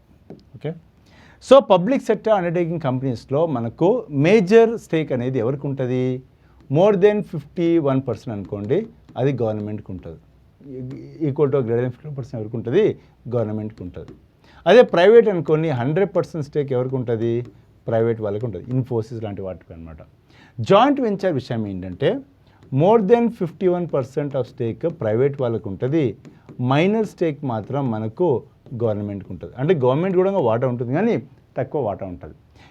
ఇక్కడ ప్రైవేట్ వాళ్ళకి ఉండొచ్చు, ఉండకపోవచ్చు. కానీ ఇక్కడ పక్కా ప్రైవేట్ వాళ్ళకి ఉంటుంది, గవర్నమెంట్ వాళ్ళకి ఉంటుంది. కానీ గవర్నమెంట్ వాళ్ళకి మైనారిటీ ఉంటుంది అండ్ ప్రైవేట్ వాళ్ళకి మేజర్ స్టేక్ ఉంటుంది. అండ్ కోఆపరేటివ్ సొసైటీస్, ట్రైఫెడ్ లాంటివి కోఆపరేటివ్ సెక్టర్ అనమాట. ఓకే, సో ఇక్కడ చూడండి మనకు అమూల్ లాంటివన్నీ కూడా cooperative industries. Amul, Karimnagar dairy ఇవన్నీ కూడా కోఆపరేటివ్ ఇండస్ట్రీస్. ముల్కనూరు డైరీ అవన్నీ కూడా. సో వీళ్ళు ఏమంటారు? జాయింట్ వెంచర్ ఏది అని అడుగుతారు. అంటే 55% కంటే ఎక్కువగా ప్రైవేట్ వాళ్ళకు ఉంటుంది, తక్కువ వచ్చేసరికి గవర్నమెంట్కి ఉంటుంది. ఆన్సర్ ఏంటిది? The right answer is oil India limited. అవునా? ఆయిల్ ఇండియా లిమిటెడ్ ఏదైతుందో బర్మా ఆయిల్ వాళ్ళు అదేవిధంగా గవర్నమెంట్ ఆఫ్ ఇండియా ఇద్దరు కలగలిపి పెట్టారు. ఇక్కడ గవర్నమెంట్కి మైనర్ వాటా ఉండే బర్మా ఆయిల్ వాళ్ళకు ప్రైవేట్ కంపెనీకి ఒక ఎక్స్ట్రా ఎక్కువ వాటా అనేది ఉందన్నమాట. కాబట్టి ఆన్సర్ ఏమవుతుంది మనకు? ఆయిల్ ఇండియా లిమిటెడ్ అనేది మనకు రైట్ ఆన్సర్ అవుతుంది. అదే బిహెచ్ఎల్ అనేది మనకేంది? Public sector undertaking company. అవునా? టాటా ఐరన్ స్టీల్ కంపెనీ ఏది? Is a private sector enterprise. అది స్టీల్ అథారిటీ ఇండియా మళ్ళీ public sector undertaking company. So steel authority of India public sector undertaking company. అదేవిధంగా మనకు టాటా ఐరన్ స్టీల్ వచ్చేసరికి మనకు ప్రైవేట్ ఎంటర్ప్రైజ్. అదేవిధంగా మనకు భారత్ ఎలక్ట్రికల్స్ లిమిటెడ్ వచ్చేసరికి మనకి పిఎస్సి అవుతుంది. కానీ ఆయిల్ ఇండియా లిమిటెడ్ మాత్రం మనకి ఏంటిది? It is a joint venture. It is a joint venture. Clear? So ఇదన్నమాట answer. So joint sector industries one where ownership and management are shared between the government and private, ఇద్దరి మధ్యలో ఉంటుంది. And BHEL అనేది మనకు public sector, government and India. Tata is completely managed by the Tata group, private వాళ్ళు. అదేవిధంగా steel authority of India is again public sector undertaking company. Okay, so ఇదనమాట. Last question అండి, జాగ్రత్త చూడండి ఇక్కడ. In 10th century India queen Didda became the ruler of which of the following regions of North India? 10వ శతాబ్దం భారతదేశంలో రాణి దిద్దా ఉత్తర భారతదేశంలో కింది ప్రాంతాల్లో దేన్ని పరిపాలించారు? Very very famous. ఆల్మోస్ట్ ఈమె డైరెక్ట్గా ఇండైరెక్ట్గా క్లోజ్ టు 50 years వరకు ఈమె పరిపాలించింది. అంత కమాండ్ ఈమెకు ఉంది ఇక్కడ. రైట్? సో కనౌజా, మాల్వానా, ఢిల్లీనా, కాశ్మీరా? What is answer? ప్రతి ఒక్కరు ఆన్సర్ ఇచ్చే ప్రయత్నం చేయండి. What can be the answer for this question? Okay, the right answer is Kashmir. ఏంటిది? Kashmir is the right answer. ఒకసారి చూడండి ఇక్కడ. Queen Didda was a powerful influential ruler of the Kashmir in the 10th century CE. అవునా? ఆమె 958 to 1003 CE అంటే దాదాపుగా 47 సంవత్సరాలు. అవునా? ఆల్మోస్ట్ 45 సంవత్సరాలు. 45 సంవత్సరాల పాటు ఆమె పరిపాలించింది. ఎలా పరిపాలించింది అంటే ఆమె కొడుకు ఉన్నప్పుడు, ఆమె గ్రాండ్ సన్స్ ఉన్నప్పుడు కూడా మొత్తం ఈమెనే ఈ వర్చువల్గా దాన్ని కంట్రోల్ చేసింది అనమాట. So Rani Didda. Okay, she belongs to Hindu Shahi dynasty from our father side and was married to a Karkota dynasty from Kashmir. So Hindu Shahi డైనాసిటీకి చెందినటువంటి వ్యక్తి ఎవరు? Rani Didda. Okay, Rani Didda. She belong to Hindu Shahi dynasty from our father side చెప్పాను కదా. Known for political acumen and strong leadership, queen Didda successfully dealt with internal rebellions and court introduce to maintain control over our kingdom. So ఆమె రాజస్థాన్ పైన కూర్చోలేదు కాబట్టి ఆమె కొడుకు రాజుగా ఉన్నప్పుడు, ఆమె మన్మల్లు రాజుగా ఉన్నప్పుడు మొత్తం ఈమెనే మొత్తం మేనేజ్ చేసింది అనమాట. అట్లా చాలా మంచి పొలిటికల్ అక్యూమెన్, అంటే ఈ యొక్క స్ప్రో ఏవైతే మనకు పొలిటికల్ స్ప్రో అవుతుందో అది చాలా ఎక్కువగా ఉంటుందని చెప్పేసి, మంచి నాయకత్వ లక్షణాలు ఉన్నాయని చెప్పేసి, రాజకీయ చతురత ఉందని చెప్పేసి చెప్తున్నారన్నమాట. ఎవరు? రాణి దిద్దా. క్లియర్? సో ఇవన్నీ మనకు ఉన్నటువంటి with respect to set 8. So ప్రతి ఒక్కరు కూడా ఇటువంటి క్లాసెస్ని ఉపయోగించుకొని మీ యొక్క అడుగును ముందుకు తీసుకెళ్తూ, సో మనకు ఈ రాబోయే నోటిఫికేషన్ ఏదైతుందో ఈ నోటిఫికేషన్లో పక్కా మీరు జాబ్ కొట్టాలి. సో జాబ్ కొట్టి మేము సక్సెస్ అయ్యామని చెప్పేసి మీరు కాల్ చేయాలి. సో ఆ విధంగా మీ ప్రిపరేషన్ ఉండాలి. మీ ప్రిపరేషన్లో ప్రతి అడుగు మేము ఉంటాం ఇక్కడ. So wish all the best. ప్రతి ఒక్కరు కూడా వీడియో చూడండి, నాలెడ్జ్ ఎన్హాన్స్ చేసుకోండి, షార్ట్ నోట్స్ ప్రిపేర్ చేసుకోండి అండ్ మీ యొక్క సక్సెస్ జర్నీని ముందుకు తీసుకెళ్ళండి. Wish all good luck. Hi all, ఇప్పుడు మనం SSC CGL టెస్ట్ సిరీస్ 8లో జనరల్ సైన్స్ అండ్ కరెంట్ అఫైర్స్ని డిస్కస్ చేద్దాం. As per Mendeleev's prediction the atomic mass of eka aluminium was. Mendeleev యొక్క అంచనా ప్రకారం ఎకా అల్యూమినియం యొక్క పరిమాణ ద్రవ్యరాశి ఏంటి? 100, 44, 72, 68. So eka aluminium. సో మనం ప్రీవియస్ క్లాస్లో ఎకా సిలికాన్ అని చూసాం కదా. సో ఎకా సిలికాన్, నార్మల్గా సిలికాన్ యొక్క అటామిక్ నెంబర్ వచ్చేసి 14. సో ఎకా సిలికాన్కి ఇంకొక నేమ్ ఏంటి అని మనము ప్రీవియస్ సెషన్లో డిస్కస్ చేసాం. సో దానికి ఆన్సర్ వచ్చేసి జెర్మేనియం. జెర్మేనియం అనేది ఎగ్జాక్ట్ బిలో సిలికాన్ కింద ఉంటుంది కదా. సో దాని యొక్క అటామిక్ నెంబర్ వచ్చేసి 32. ఓకే, సో ఇప్పుడు అదే విధమైన క్వశ్చన్ అనేది మనకు రిపీట్ అయింది SSC CGL test series number 8లో. సో ఎకా అల్యూమినియాన్ని ఏంగా పిలుస్తారు? అసలు ఈ మెండలీఫ్ ఎవరు? ఈ Mendeleev is nothing but he is the father of periodic table. ఇతను పీరియాడిక్ టేబుల్ని ఏ ఇయర్లో లాంచ్ చేశారమ్మా? ఏ ఇయర్లో ఎస్టాబ్లిష్ చేశారు ఈ మెండలీఫ్? ఓకే, ఇతను పీరియాడిక్ టేబుల్ని 1869లో Lenderleaf అనే person as per the chemical reaction as per the atomic weight he has arranged 118 ఎలిమెంట్స్ని ఇతను పీరియాడిక్ టేబుల్లో అరేంజ్ చేశారు. సో ఇతన్ని ఫాదర్ ఆఫ్ పీరియాడిక్ టేబుల్ అనిగా పిలుస్తారు మెండలీఫ్. సో ఇతను ఎకా అల్యూమినియం యొక్క పేరుని ఏంగా డిస్కవర్ చేశారు అండ్ దాని యొక్క అటామిక్ నెంబర్ ఎంత అని అడుగుతున్నారు. సో ఎకా అల్యూమినియం దీని యొక్క నేమ్ ఏమని ఇచ్చారంటే అతను గ్యాలియంగా ఇచ్చారు. So what is the atomic number of this gallium? 68. So 68 is the answer for this question.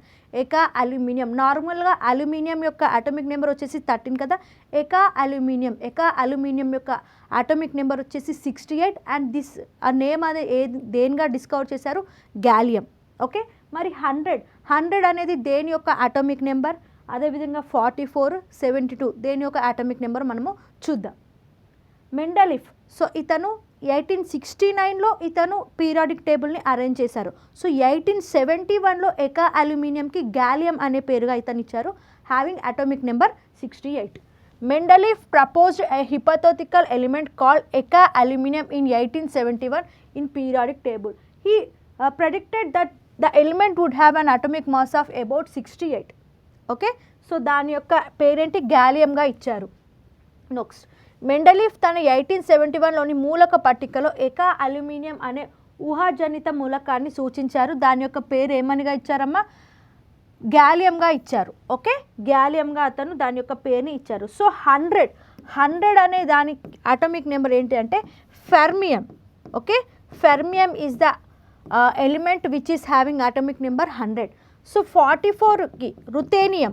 So ruthenium is the element which is having atomic number 44.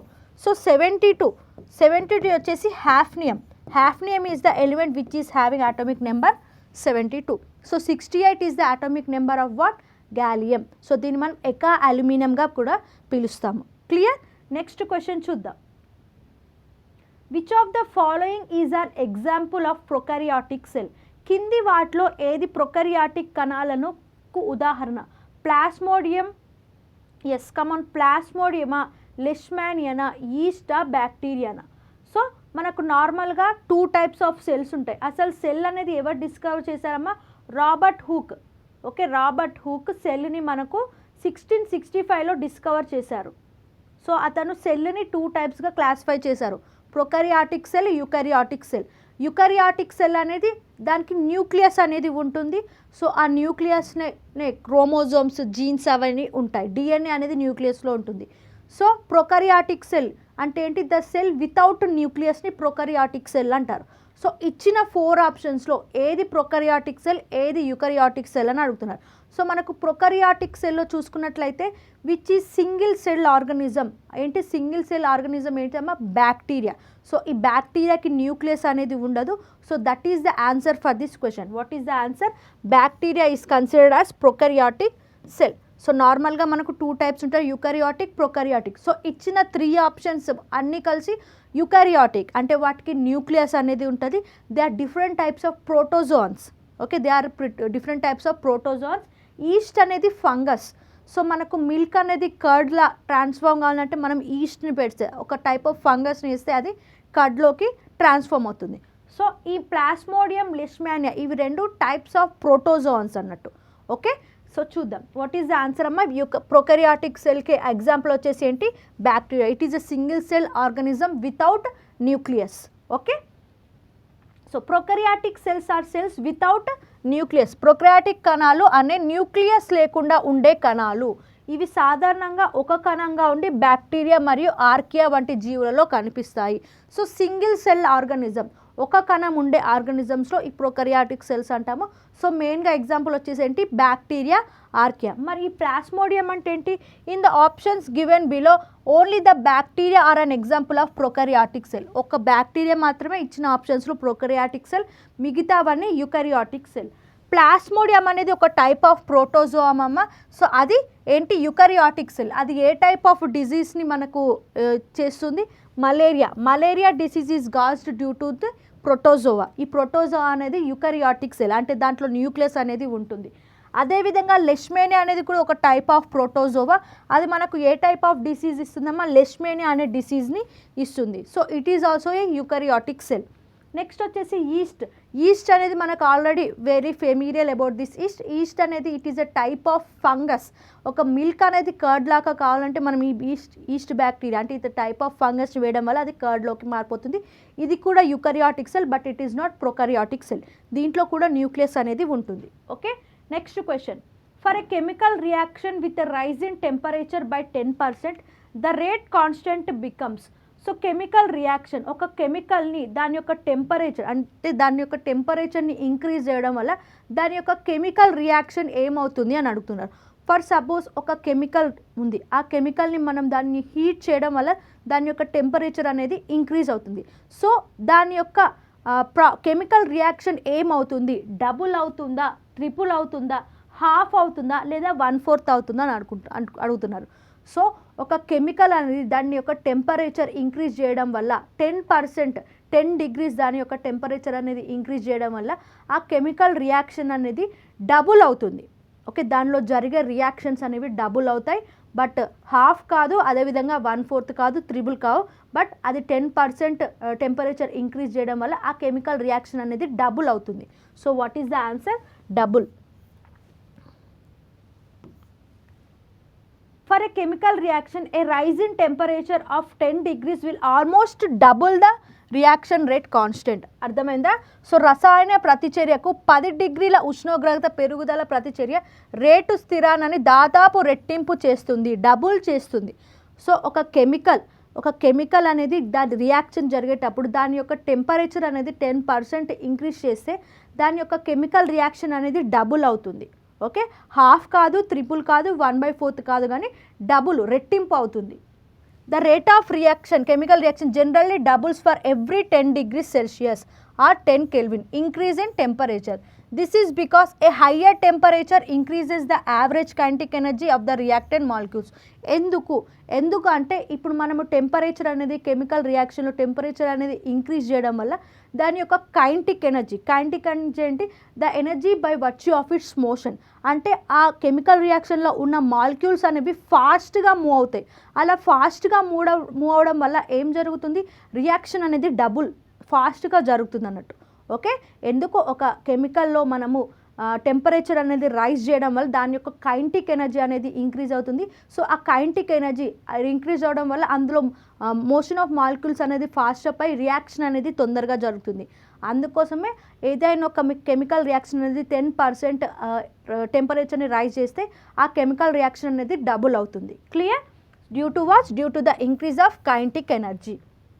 Next, the rate constant is a proportionality constant in the rate of flow.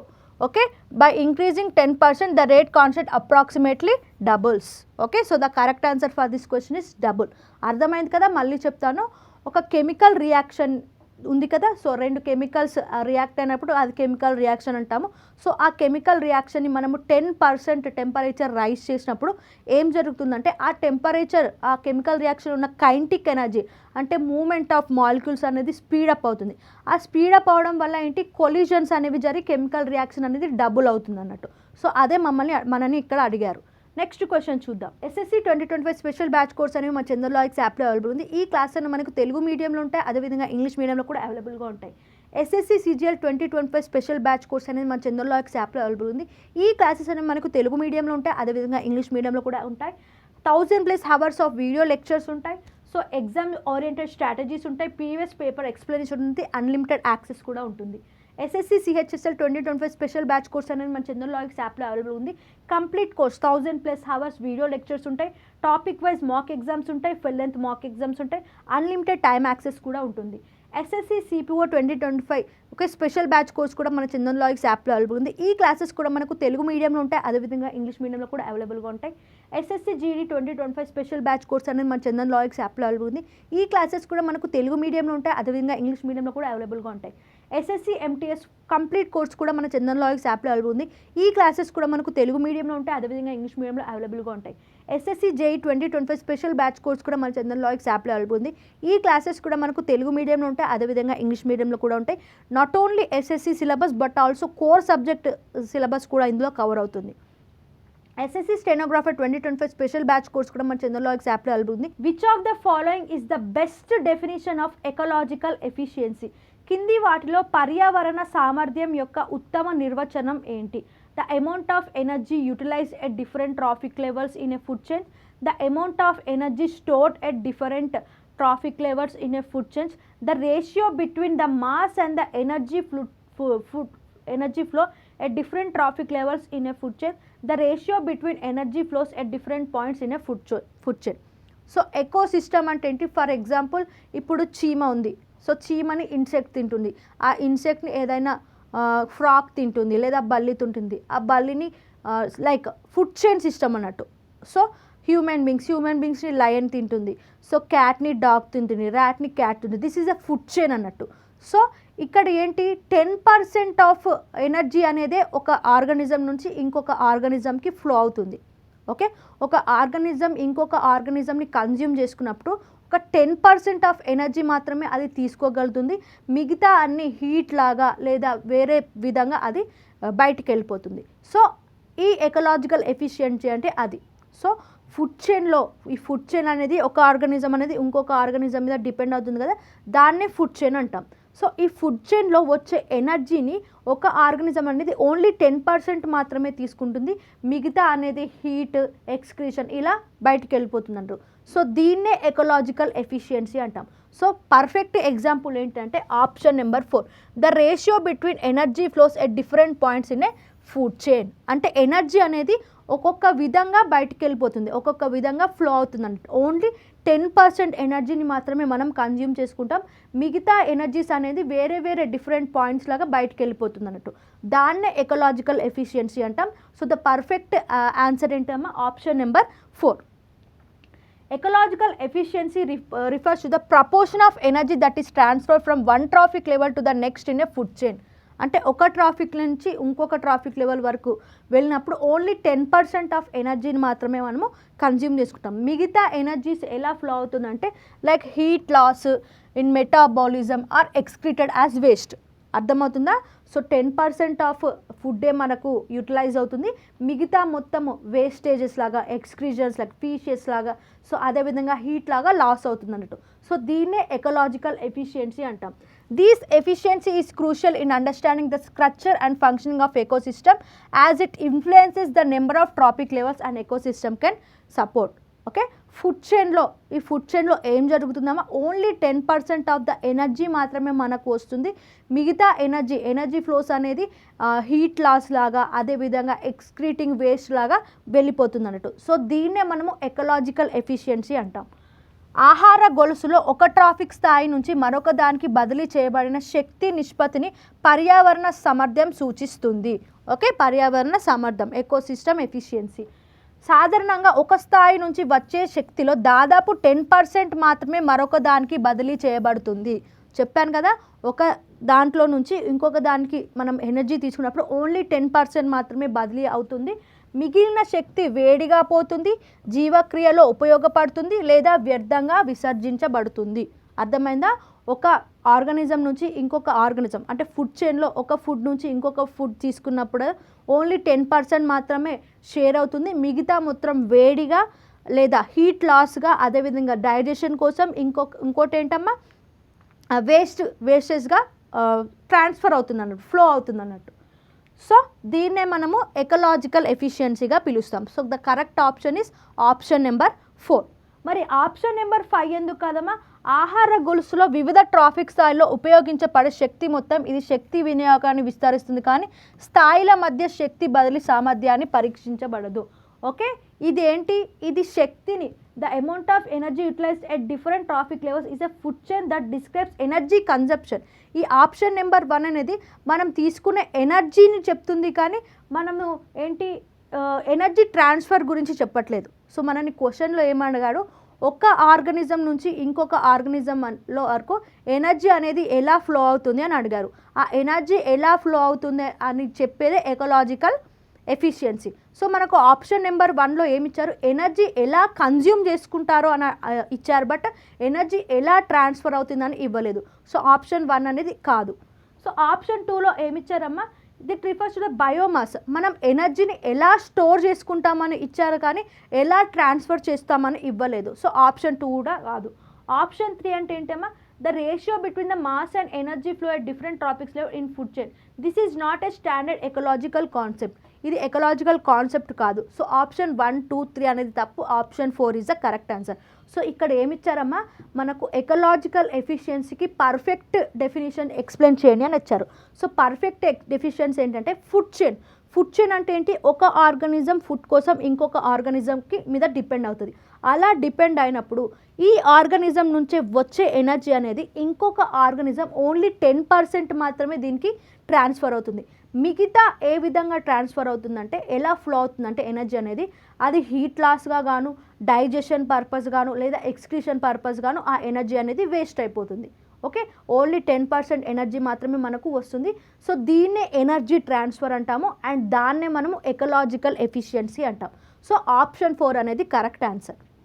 Next, what event promoted India and Pakistan to agree to a ceasefire in May 2025? May 2025లో భారతదేశం మరియు పాకిస్తాన్ కాల్పుల విరమణకు అంగీకరించడానికి కారణమైన సంఘటన ఏమిటి? A trade dispute over agriculture exports, a terrorist attack in Pahalgam Kashmir, a border skirmish in the Siachen glacier, a diplomatic disagreement at the United States. So మన అందరికీ ఆల్రెడీ తెలుసు ఏం జరిగిందమ్మా, ఏప్రిల్ 22, 2025 ఏం జరిగింది, పహల్గామ్లో అటాక్ చేశారు. సో ఒక వ్యాలీలో విచ్ ఈస్ 5 కిలోమీటర్స్. సో ఆ 5 కిలోమీటర్స్ దూరం వరకు అక్కడ ఎటువంటి వెహికల్ అనేది లేదు. సో అలాంటి స్పాట్ని ఎంచుకొని టెర్రరిస్టు అటాక్ చేశారు. ఆల్మోస్ట్ ఆ పహల్గామ్ అటాక్లో 26 సివిలియన్స్ చనిపోయారు. సో దాన్ని మినీ స్విట్జర్లాండ్ అని కూడా పిలుస్తారు. సో ఆల్మోస్ట్ 26 సివిలియన్స్ చనిపోయారు. సో దీని కారణంగా ఏంటి, వార్ జరగద్దనే ఉద్దేశంతో యుఎస్ అండ్ ఇతర కంట్రీస్ అందరూ కలిసి మీడియేటర్గా వ్యవహరించి సీజ్ ఫైర్ని చేశారు. సో ఏ రోజున మే 10న సీజ్ ఫైర్ని అంటే ప్రస్తుతానికి ఈ ఫైరింగ్స్ అనేది ఆపండి అని ఇండియా అండ్ పాకిస్తాన్కి మధ్యవర్తిగా ఉండి కొన్ని కంట్రీస్ కలిసి ఈ సీజ్ ఫైర్ని అడాప్ట్ చేసుకున్నాయి. సో ఏ రోజునమ్మా, మే 10, 2025. సో ఏ ఇన్సిడెంట్ ద్వారా ఇది జరిగింది అని అడుగుతున్నారు. సో ఏ ఇన్సిడెంట్ ద్వారా అమ్మా, a terrorist attack in Pahalgam Kashmir. Clear. So May 10, 2025 ceasefire. So attack అనేది ఎప్పుడు జరిగింది, April 22, 2025.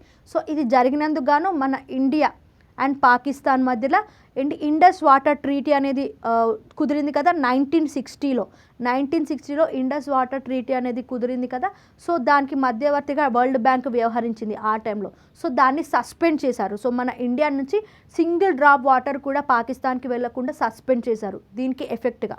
Okay, so the ceasefire between India and Pakistan in May was prompted by terrorist attack in Pahalgam, Kashmir on April 22, 2025, which result in the death of 26 civilians, primarily tourists.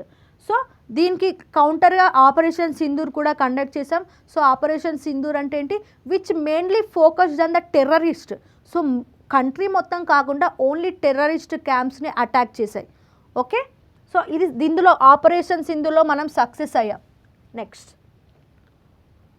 On May 10th cease fire and agreement అనేది ఎప్పుడు జరిగిందమ్మా, మే 10th 5 PM. అంటే ప్రస్తుతానికి కాల్పులకి విరామం ఇవ్వడం అనేది ceasefire agreement కుదుర్చుకున్నారు. So including US mediation and was confirmed by both India and Pakistani official. దీనికి యుఎస్ మీడియేషన్గా ఉన్నారు. సో ఇండియా అండ్ పాకిస్తాన్ ప్రస్తుతానికి అగ్రిమెంట్ మీద సైన్ చేశారు. Next, who was elected as Pope Leo 14 in May 2025, marking the first US born pontiff. 2025 మేలో Pope Leo 14 ఎన్నికై అమెరికాలో జన్మించిన తొలి పాప్ గుర్తింపు పొందిన వ్యక్తి ఎవరు? Cardinal Timothy Dolan, cardinal Robert Francis Prevost, cardinal Raymond Burke, cardinal Sean Moore. So ఏంటి, రీసెంట్గా పోప్ ఫ్రాన్సిస్ చనిపోయారు కదా, వాటికన్ సిటీకి సంబంధించిన పోప్ ఫ్రాన్సిస్ చనిపోయారు. He is the head of Catholic church. So రీసెంట్గా అతను చనిపోయిన తర్వాత నెక్స్ట్ పోప్గా ఎవరిని సెలెక్ట్ చేసుకున్నారంటే యుఎస్కి సంబంధించిన వ్యక్తిని. For the first time US వ్యక్తిని సెలెక్ట్ చేయడం అంటే పోప్గా ఇది ఫర్ ద ఫస్ట్ టైం అంట. What is his actual name అని అడుగుతున్నారు. What is his actual name? Cardinal Robert Francis Prevost. Okay, అతను చికాగోకి సంబంధించిన వ్యక్తి. సో ఇతన్ని ఏంటి పోప్ లియో 14గా ఇప్పుడు సెలెక్ట్ చేసుకున్నారు. In May 2025, Cardinal Robert Francis Prevost was elected as Pope Leo XIV, becoming the first US-born pontiff in the history of the Catholic Church. So, Catholic Church లో ఒక US వ్యక్తిని elect చేసుకోవడం అనేది this is the first time. Okay, he was born in Chicago on September 14, 1995. He spent much of his career as an Augustinian missionary in Peru before returning to Rome to serve as the prefect of the dicastery for bishops under Pope Francis. Okay, ఇతను ఏంటి అగస్టీనియన్లో చాలా days work చేశారు. ఆ తర్వాత he became the Pope. Okay, Pope ఏంటి Pope Francis చనిపోయిన తర్వాత he became the Pope. What is his name? Pope Leo 14. He belongs to US. ఇతను ఫస్ట్ యుఎస్ ఈ పోప్గా సెలెక్ట్ అవ్వడం అనేది అమెరికాలో this is the first time. Next, during his inaugural mass on May, ఇతను ఎప్పుడు inaugurate అయ్యారమ్మా? May 18, 2025. ఇది కూడా గుర్తుపెట్టుకోండి. పోప్ ఫ్రాన్సిస్ చనిపోయిన తర్వాత పోప్ లియో 14ని సెలెక్ట్ చేసుకున్నారు. ఇతను ఎప్పుడు ఇనాగరల్ మీటింగ్ అనేది కండక్ట్ చేశారు? May 18, 2025.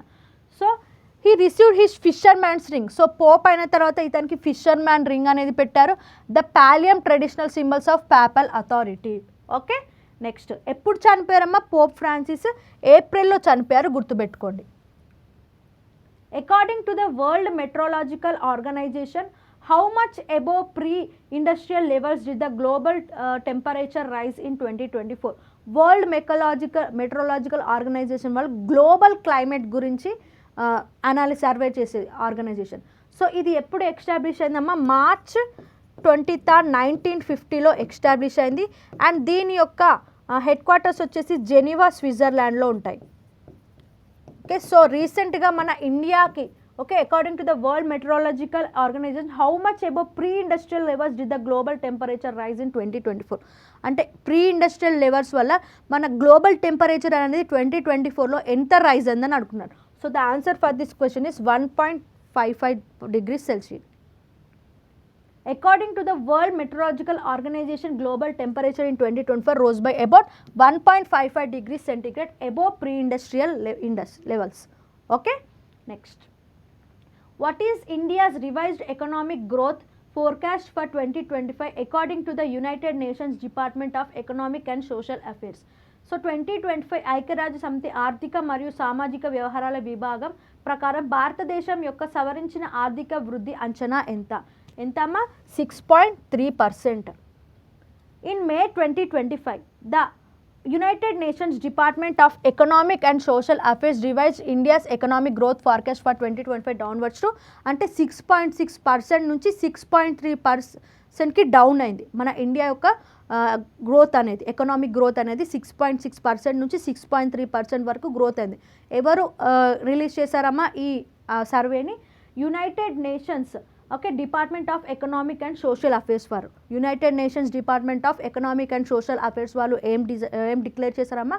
మన ఇండియన్ యొక్క ఎకనామిక్ గ్రోత్ అనేది ప్రీవియస్గా 6.6%గా ఉంటే ఇప్పుడు 6.3%కి డౌన్ అయింది అని అనౌన్స్ చేశారు. 2025 మేలో ఐక్యరాజ్య సమితి ఆర్థిక మరియు సామాజిక వ్యవహారాల విభాగం భారతదేశం యొక్క 2025 ఆర్థిక వృద్ధి అంచనాను 6.65% నుంచి 6.3%కి తగ్గించింది. ఓకే, డిస్పైట్ ఇది తక్కువ అవుతుంది, బట్ మన ఇండియా అనేది ఎకనామికల్గా డెవలప్ అవుతుంది అన్నట్టు. ఇలా ఈ గ్రోత్ అనేది తక్కువ అయినా కూడా చూసుకున్నట్లయితే మన ఈ ఇండియా అనేది ప్రీవియస్ ఇయర్స్తో కంపేర్ చేస్తే ఎకనామికల్గా గ్రో అవుతుంది అన్నట్టు. ఓకే, ఎస్, దీంతో మనకు సెషన్ అనేది అయిపోయిందమ్మా. సో ప్రతి ఒక్కరు ఈ సెషన్ని లైక్ అండ్ షేర్ చేయండి అండ్ కామెంట్స్ చేయండి. మీకు ఆన్సర్ తెలిసినట్లయితే బిఫోర్ నేను ఆన్సర్ చెప్పకముందే కామెంట్ సెషన్లో ఆన్సర్స్ అనేది మెన్షన్ చేయండి. ఓకే, సో ఎస్ఎస్సి 2025 వాళ్ళ కోసం మేము ఎవరైతే సీరియస్ ఆస్పిరెంట్స్ ఉంటారో ఎస్ఎస్సి ఆర్ఆర్బీ ప్రిపేర్ అయిన సీరియస్ ఆస్పిరెంట్స్ ఉంటారో వాళ్ళ కోసం మేము కొత్త ఇనిషియేషన్ అనేది తీసుకొచ్చాము, ఫ్రీ ర్యాంకర్స్ బ్యాచ్. ఓకే, ఈ ఫ్రీ ర్యాంకర్స్ బ్యాచ్ అనేది ప్రతి ఒక్కరికి యూజ్ అవుతుందమ్మా. Not only SSC but also railways, ఇతర కాంపిటేటివ్ ఎగ్జామ్స్ కూడా. ఇందులో మేము ఏం చేస్తున్నామంటే డైలీ ఒక టెస్ట్ అనేది కండక్ట్ చేస్తున్నాం. ఐదర్ జనరల్ అవేర్నెస్ అయినా మ్యాథ్స్ అయినా మీకు షెడ్యూల్ కూడా ఇచ్చాము, చూడండి. ఓకే, షెడ్యూల్ ప్రకారం మీకు డైలీ షార్ప్ 9 AM టెస్ట్ ఉంటుంది. ద నెక్స్ట్ డే మీకు దానికి సంబంధించిన ఫ్రీ పేపర్ ఎక్స్ప్లెనేషన్ కూడా మనకు యూట్యూబ్లో ప్రొవైడ్ చేస్తారు. సో ప్రతి ఒక్కరు ఇలాంటి వండర్ఫుల్ ఆపర్చునిటీని యూటిలైజ్ చేసుకోండి. మనకు ప్రీవియస్ ఇయర్స్లో ఎగ్జామ్స్ ఏ విధంగా ఏ స్టాండర్డ్లో క్వశ్చన్స్ వచ్చాయో అదే ప్రీవియస్ ఇయర్స్ క్వశ్చన్ మేము పిక్ చేసుకొని మీకు ఎగ్జామ్స్ అనేవి కండక్ట్ చేస్తున్నాం. సో దట్ మీకు రియల్ ఎగ్జామ్స్ ఎక్స్పీరియన్స్ అనేది మీకు పొందవచ్చు ఈ ఎక్స్పీరియన్స్ వల్ల. సో ప్రతి ఒక్కరు ఈ ఆపర్చునిటీని యూటిలైజ్ చేసుకొని అండ్ దాంతోపాటు ఎవరైతే ఈ 15 మాక్ టెస్ట్లో ఫస్ట్ ర్యాంక్ వస్తారో వాళ్ళకి మేము free SSC CGL 6 months course కూడా ఇవ్వబోతున్నాం.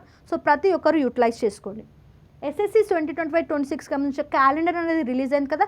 సో దీనికి సంబంధించి ఆల్మోస్ట్ 6 to 7 నోటిఫికేషన్ డేట్స్ అనేవి మనకు జూన్లో రాబోతున్నాయి. కేవలం అందుకోసమే మేము మీకు కొత్త ఇనిషియేటివ్ అనేది తీసుకొచ్చాం. దీన్ని ప్రతి ఒక్కరు యూటిలైజ్ చేసుకోండి. SSC 2025 ఫ్రీ ర్యాంకర్స్ బ్యాచ్ యొక్క ఫీచర్స్ ఏంటో మనము చూద్దాం. సో 15 మాక్ ఎగ్జామ్స్ ఉంటాయి బేస్డ్ ఆన్ లేటెస్ట్ PYQs. దానికి సంబంధించిన ఫ్రీ ఎక్స్ప్లెనేషన్ ఉంటుంది and rankers time saving strategies ఉంటాయి. సో ఎగ్జామ్లో ఏ విధంగా అయితే మీరు ఆలోచిస్తారో అదే విధంగా ఇది రియల్ ఎగ్జామ్లా మీరు భావించుకొని ఎగ్జామ్ని రాయండి. సో ఆల్రెడీ ఈ సేమ్ టైప్ ఆఫ్ క్వశ్చన్స్ వచ్చాయి కాబట్టి ఇది కూడా మీరు రియల్ ఎగ్జామ్స్లా రాసుకున్నట్లయితే మీరు కరెక్ట్ ఎగ్జామ్ టైమే మీరు క్లియర్గా ఉంటారు. Okay, so this is not only useful for SSC but also RRB exams also and not only RRB ఇతర కాంపిటేటివ్ ఎగ్జామ్స్ కూడా ఈ సిలబస్ అనేది మీకు చాలా యూజ్ అవుతుంది. SSC 2025 స్పెషల్ బ్యాచ్ కోర్స్ అనేవి మన చంద్రలాజిక్స్ యాప్లో అవైలబుల్ ఉంది. ఈ క్లాస్ అనేవి మనకు తెలుగు మీడియంలో ఉంటాయి, అదేవిధంగా ఇంగ్లీష్ మీడియంలో కూడా అవైలబుల్గా ఉంటాయి. SSC CGL 2025 special batch course అనేది మన చంద్రలాజిక్స్ యాప్లో అవైలబుల్ ఉంది. ఈ క్లాసెస్ అనేవి మనకు తెలుగు మీడియంలో ఉంటాయి, అదేవిధంగా ఇంగ్లీష్ మీడియంలో కూడా ఉంటాయి. 1000+ hours ఆఫ్ వీడియో లెక్చర్స్ ఉంటాయి. సో ఎగ్జామ్ ఓరియంటెడ్ స్ట్రాటజీస్ ఉంటాయి, ప్రీవియస్ పేపర్ ఎక్స్ప్లెనేషన్ ఉంటుంది, అన్లిమిటెడ్ యాక్సెస్ కూడా ఉంటుంది. SSC CHSL 2025 special batch course అనేది మన చంద్రలాజిక్స్ యాప్లో అవైలబుల్ ఉంది.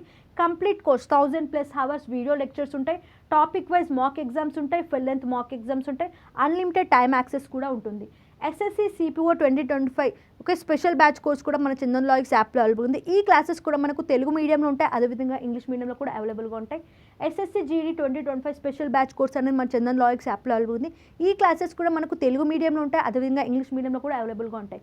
SSC MTS కంప్లీట్ కోర్స్ కూడా మన చంద్రలాజిక్స్ యాప్లో అవైలబుల్ ఉంది. ఈ క్లాసెస్ కూడా మనకు తెలుగు మీడియంలో ఉంటాయి, అదేవిధంగా ఇంగ్లీష్ మీడియంలో అవైలబుల్గా ఉంటాయి. SSC JEE 2025 special batch course కూడా మన చంద్రలాజిక్స్ యాప్లో అవైలబుల్ ఉంది. ఈ క్లాసెస్ కూడా మనకు తెలుగు మీడియంలో ఉంటాయి, అదేవిధంగా ఇంగ్లీష్ మీడియంలో కూడా ఉంటాయి. Not only SSC syllabus but also core subject syllabus కూడా ఇందులో కవర్ అవుతుంది. SSC stenographer 2025 special batch course కూడా మన చంద్రలాజిక్స్ యాప్లో అవైలబుల్ ఉంది. ఈ క్లాసెస్ కూడా మనకు తెలుగు మీడియంలో ఉంటాయి, అదేవిధంగా ఇంగ్లీష్ మీడియంలో అవైలబుల్గా ఉంటాయి. 0 to హీరో కోర్స్ ఎవరైతే నాన్ మ్యాథ్స్ స్టూడెంట్స్ ఉంటారో, ఎవరైతే మ్యాథ్స్ని కష్టంగా ఫీల్ అవుతారో వాళ్ళకి 0 to హీరో కోర్స్ అనేది బేసిక్స్ నుంచి అడ్వాన్స్ వరకు విత్ బెస్ట్ ట్రిక్స్ మనం ఈ కోర్సులో పొందవచ్చు. ఈ క్లాసెస్ కూడా మనకు తెలుగు మీడియంలో ఉంటాయి, అదేవిధంగా ఇంగ్లీష్ మీడియంలో అవైలబుల్గా ఉంటాయి. RRB group D 2025 special batch course కూడా మన చంద్రలాజిక్స్ యాప్లో అవైలబుల్ ఉంది. ఈ క్లాసెస్ కూడా మనకు తెలుగు మీడియంలో ఉంటాయి, అదేవిధంగా ఇంగ్లీష్ మీడియంలో అవైలబుల్గా ఉంటాయి.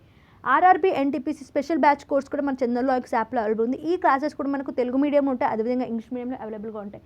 RRB ALP 2025 special batch course కూడా మన చంద్రలాజిక్స్ యాప్లో అవైలబుల్ ఉంది. ఈ క్లాసెస్ కూడా మనకు తెలుగు మీడియంలో ఉంటాయి, అదేవిధంగా ఇంగ్లీష్ మీడియంలో అవైలబుల్గా ఉంటాయి. RRB ALP CBT1 as well as CBT2కి సంబంధించిన కంప్లీట్ కోర్స్ అనేది మన చంద్రలాజిక్స్ యాప్లో అవైలబుల్ ఉంది. ఈ క్లాసెస్ కూడా మనకు తెలుగు మీడియంలో ఉంటాయి, అదేవిధంగా ఇంగ్లీష్ మీడియంలో అవైలబుల్గా ఉంటాయి. బ్యాంక్ SSC RRBకి సంబంధించిన కాంబో కోర్స్ కూడా మన చంద్రలాజిక్స్ యాప్లో అవైలబుల్ ఉంది. ఈ క్లాసెస్ కూడా మనకు తెలుగు మీడియంలో ఉంటాయి, అదేవిధంగా ఇంగ్లీష్ మీడియంలో అవైలబుల్గా ఉంటాయి. బ్యాంక్ మహాప్యాక్ ఎవరైతే బ్యాంక్ ఎగ్జామ్స్కి ప్రిపేర్ అవుతున్నారో వాళ్ళకి బ్యాంక్ మహాప్యాక్ అనేది చాలా యూజ్ అవుతుంది. So as per the bank syllabus మనకి బ్యాంక్ ప్యాక్ అనేది డిజైన్ చేశారు. So not only bank exams, bank related exams like RBI LIC and ఇతర ఇన్సూరెన్స్ ఎగ్జామ్స్ సిలబస్ కూడా ఈ ప్యాక్లో మనకు కవర్ అవుతుంది. TGPSC and APPSC group 2 courses కూడా మన చంద్రలాజిక్స్ యాప్లో అవైలబుల్ ఉంది. ఈ క్లాసెస్ కూడా మనకు తెలుగు మీడియంలో ఉంటాయి, అదేవిధంగా ఇంగ్లీష్ మీడియంలో కూడా అవైలబుల్గా ఉంటాయి. APPSC TGPSC SI constable courses కూడా మన చంద్రలాజిక్స్ యాప్లో అవైలబుల్ ఉంది. ఈ క్లాసెస్ కూడా మనకు తెలుగు మీడియంలో ఉంటాయి, అదేవిధంగా ఇంగ్లీష్ మీడియంలో అవైలబుల్గా ఉంటాయి. APPSC TGPSCకి సంబంధించిన స్టేట్ గవర్నమెంట్ ఎగ్జామ్స్ కోర్సెస్ కూడా మన చంద్రలాజిక్స్ యాప్లో అవైలబుల్ ఉంది. ఈ క్లాసెస్ కూడా మనకు తెలుగు మీడియంలో ఉంటాయి, అదేవిధంగా ఇంగ్లీష్ మీడియంలో అవైలబుల్గా ఉంటాయి. UPSC CSATకి సంబంధించి కంప్లీట్ కోర్స్ కూడా మన చంద్రలాజిక్స్ యాప్లో అవైలబుల్ ఉంది. ఈ క్లాసెస్ కూడా మనకు తెలుగు మీడియంలో ఉంటాయి, అదేవిధంగా ఇంగ్లీష్ మీడియంలో అవైలబుల్గా ఉంటాయి. సింగిల్ సబ్జెక్ట్ కోర్స్ కూడా మన చంద్రలాజిక్స్ యాప్లో అవైలబుల్ ఉంది. ఈ క్లాసెస్ కూడా మనకు తెలుగు మీడియంలో ఉంటాయి, అదేవిధంగా ఇంగ్లీష్ మీడియంలో అవైలబుల్గా ఉంటాయి. సో మేము మీకోసం చాలా ఎఫర్ట్స్ పెట్టి ఈ సిరీస్ అనేది కంటిన్యూ చేస్తున్నాం కాబట్టి ప్రతి ఒక్కరు మీరు మా కోసం చేయాల్సింది just like and share. So ప్రతి ఒక్కరు ఎవరైతే సీరియస్గా ఎగ్జామ్స్కి ప్రిపేర్ అవుతున్నారో వాళ్ళకి ఈ సిరీస్ని షేర్ చేయడం అమ్మా, ఇది మీకు చాలా యూజ్ అవుతుంది. ఓకే, అండ్ ఇప్పటివరకు ఎవరైతే Chandan logics English, Chandan logics Telugu channels subscribe చేసుకోలేదో సబ్స్క్రైబ్ చేసుకోండి. అండ్ టెలిగ్రామ్, ఇన్స్టాగ్రామ్, వాట్సాప్ ఛానల్లో జాయిన్ అవ్వనమ్మా. మీకు డైలీ లైవ్ సెషన్స్ అనేవి వస్తాయి, మీకు నోటిఫికేషన్స్ అనేవి వస్తాయి. సో ప్రతి ఒక్కరు ఈ ఫ్రీ ర్యాంకర్స్ బ్యాచ్ని యూటిలైజ్ చేసుకోండి. ఇది మీకు 100% యూజ్ అవుతుంది. So as per the previous years papers మేము ఈ మాక్ టెస్ట్ అనేవి కండక్ట్ చేస్తున్నాం కాబట్టి మీరు రియల్ ఎక్స్పీరియన్స్ అనేది పొందవచ్చు. Okay students, by for today. Let's meet in next test series.